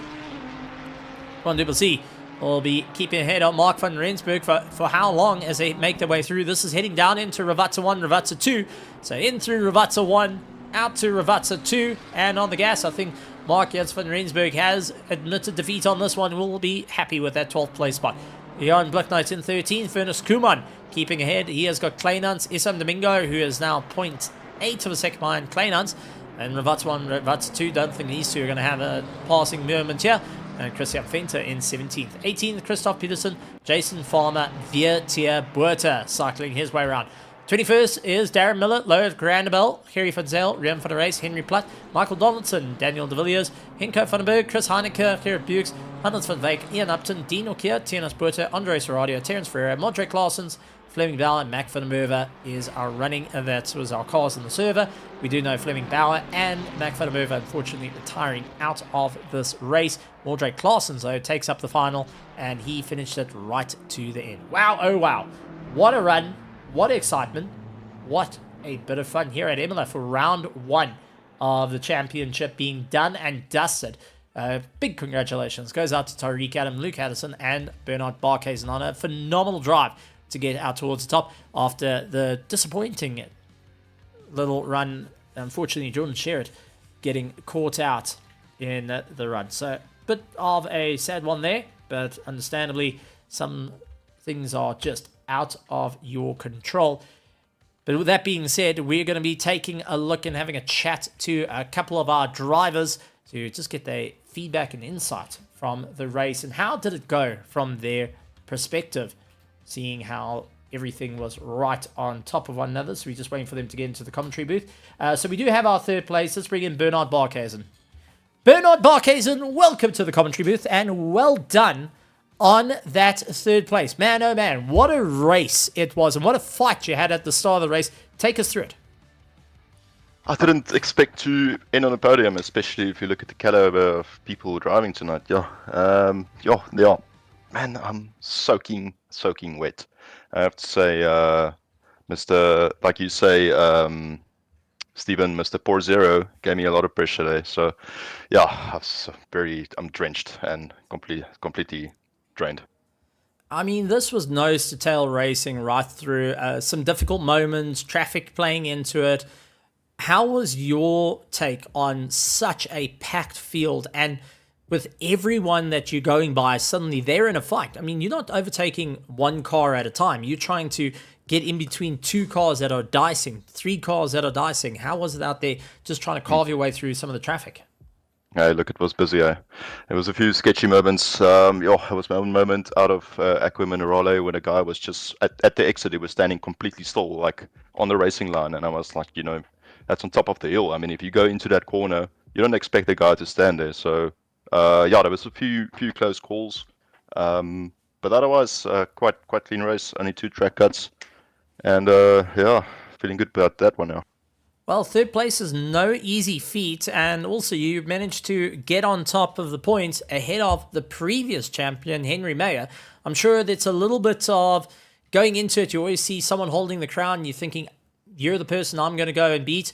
Well, you've managed to score a few points ahead of our previous champion, but taking a look at who's ahead of you, Tariq Adam and Luke Addison, do you feel the championship fight is now on right the way through the season? We shall see. It depends how many drive-throughs or stop and goes Jordan gets. Don't know what happened there, but that's unfortunate, But yeah, Imola's not my strongest track, so we'll see how it goes with the next ones. But I'm quite a bit quicker on Valencia, so we'll see how it goes. Absolutely incredible stuff. Well, Bernard, before I let you go and for you to go and enjoy the celebrations, you got the amazing petrol heads out there in the virtual grandstands. We got our sponsors like PokerBet and associate sponsors being with us for the RaceFace.Pro PokerBet GT3 Championship Round 1, all done and dusted here at Imola. Anything you would like to say to the people out there? The floor is yours. Yeah, what can I say to the viewers? Thanks everyone for watching. This is, I think, since RaceFace has been, holding events, I think this is pretty much the strongest grid it's ever been. So, stay tuned. This season's going to be a crazy one. Absolutely wild one indeed. Bernard Barkhuizen taking third place here tonight. Congratulations, and go and enjoy the celebration with the KSR team. Cheers. Oh, absolutely great stuff. Well, let's move on to our next set of drivers because a lot going on here. And let's bring in Luke Addison. Luke Addison, welcome to the commentary box. Well done on your race. How are you feeling after that one? A bit of a topsy-turvy fight for you at the start and a very full grid of trying to get through traffic made it a little bit sketchy for some of your passes that nearly cost you your position. Yeah, thank you again for everyone competing, the sponsors, everyone being involved, commentary, etc., etc. Yeah, the race was a bit hectic. I was a bit disappointed with my quali. For some reason, from yesterday to today, my Aqua Minerale and Chicane lost complete confidence. I had no confidence going through the corner. The messed up quali a bit. Race start was a bit interesting. I tried to send it as hard as I can. Luckily, I was benefiting quite a lot off of other people's mistakes. I had a bit of a moment when Henry outbroke himself and hit me into T1. Kieran played the long game. I think Kieran wanted to keep the gap to the guys behind, so Kieran made it quite easy for me because I thought he was either going long or I wasn't going to get past him. So yeah, it worked out in the end, so I was quite happy. I've got to say, absolutely monumental drive from your side, but also going and having to work your way through. How did the pit stops affect your strategy? I mean, 2 pit stops in an hour and 20, you're having to try and figure out where that little bit of advantage is. Was there any change to your original strategy? No change to the strategy. I was going to go half-half. I kind of overextended the first stint just in case for an overcut of some kind, just in case I'm close to someone, and then I use the track map from ACC Drive to tell me where exactly I was going to come out in the pits, which is quite nice. Shout out ACC Drive. But yeah, then that was quite chilled. I had a bit of trouble with some of the back markers, but otherwise, for the most part, monumentally better than yesterday. It was just one moment that was a bit iffy, but yeah, otherwise really good. Absolutely incredible stuff. Well, before we let you go, there is tons and tons of fans out there on the virtual grandstands and also our sponsors being a part of the show.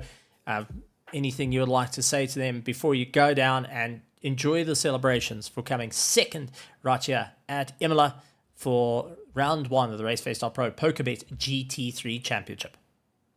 Yeah, I just want to say thank you to RaceFace and PokerBet for organizing this. All the admins doing the hard work in the background, the commentary, the stream team, etc., and then all the competitors that put on a really good fight out there. And then also thank you to ITB for organizing delivery on short notice. And yeah, thank you very much. Absolutely incredible stuff. And ITB, well done.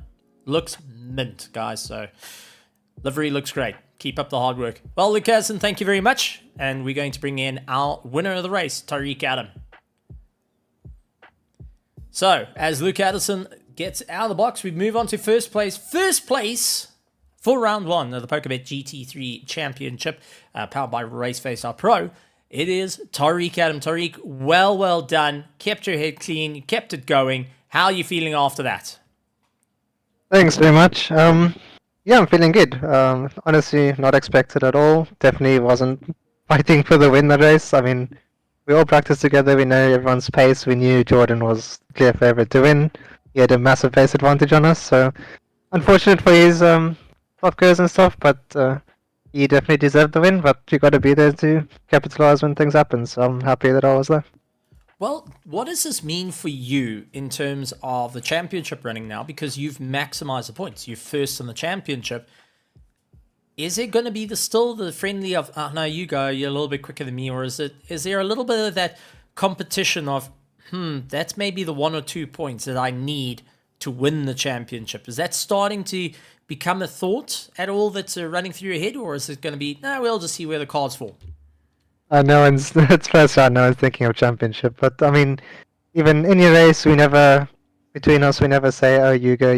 We're always fighting. So it's whoever's fastest is in front and has to get past. So that's how it is. Oh, absolutely incredible stuff. And honestly, it was great to see you out there. How did you find the traffic, though? Because that nearly caught you out a few times. And you're nearly landing up in a world of hurt. Take us through that. That was some very, very close action. Yeah, I mean, only really one incident in the first round where I lost about a second on one of my laps. But other than that, in the race, the blue flags are really good. It's mainly just qualifying. It's really stressful with blue flags. Like, some people just completely ignore them. So it's a bit tricky in qualifying. It's kind of random.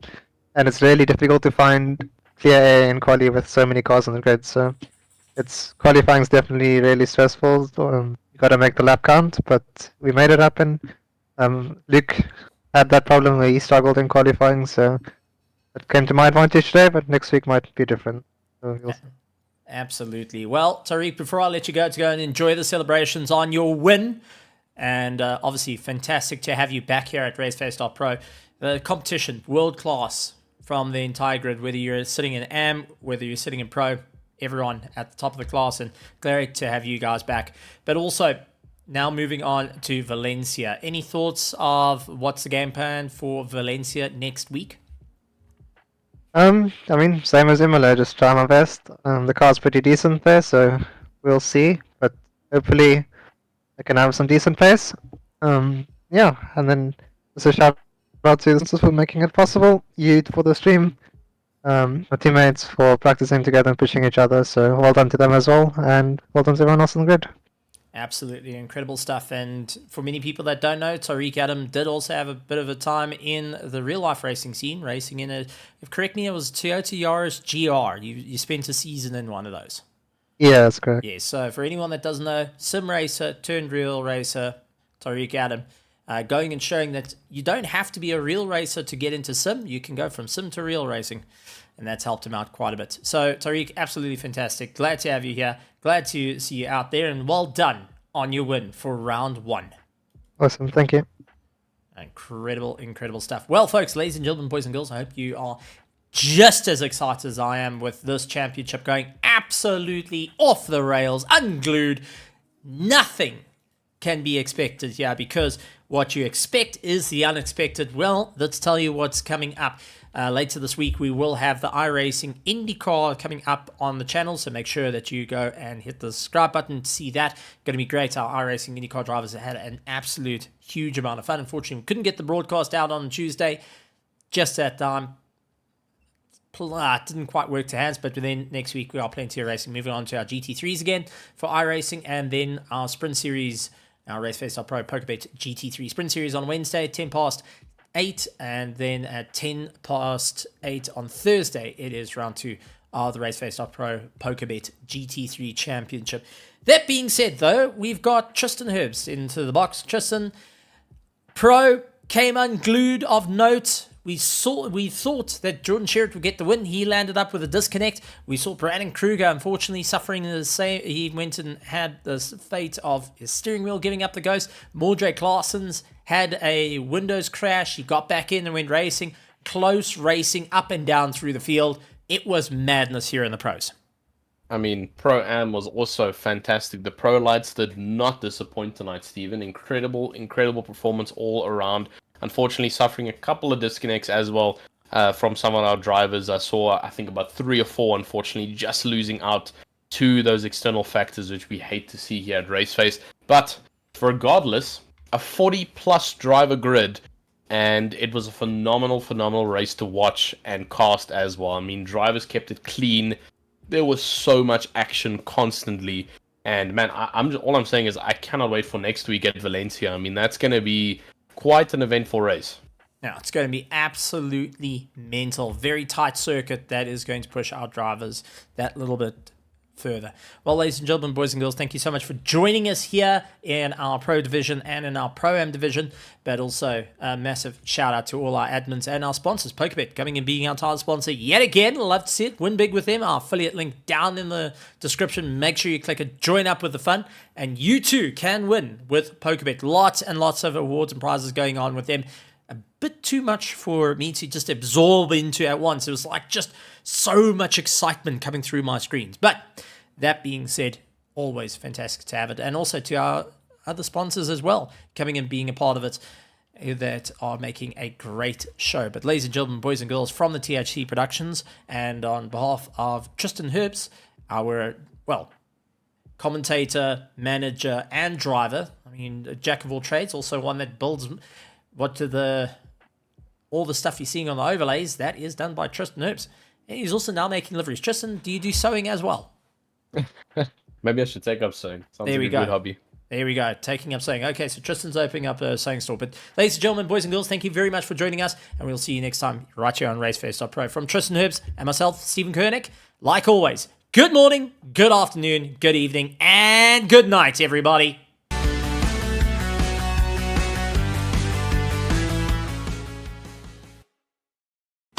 With all the amazing racing that comes to you weekly, we have to give acknowledgement to our sponsors. Without them, this would not be possible here at RaceFace.Pro. So starting off with our first sponsor, let's go and take your hats off to PokerBet. For all the tournaments, for all the cash games, daily free rolls, and sports betting, there's no better place to be and win with PokerBet. With it all revved up and you're looking for high speed, whether you're into drag, drift, or even long circuit, Red Star Raceway has got you covered. If you're looking to upgrade your car or make sure it's running slick and smooth, go and head over to Extreme Service Center to get you that full mile across the race line, or whether you're going good in the dash. Sliding in to keep you on your toes, Scallywags Drift Academy will keep you right at the top of the pack. And if you're looking for all your streaming needs, head over to Tenvo Tech for all the overlays. Once again, ladies and gentlemen, boys and girls, it's been an honor having you. We'll see you next time, right?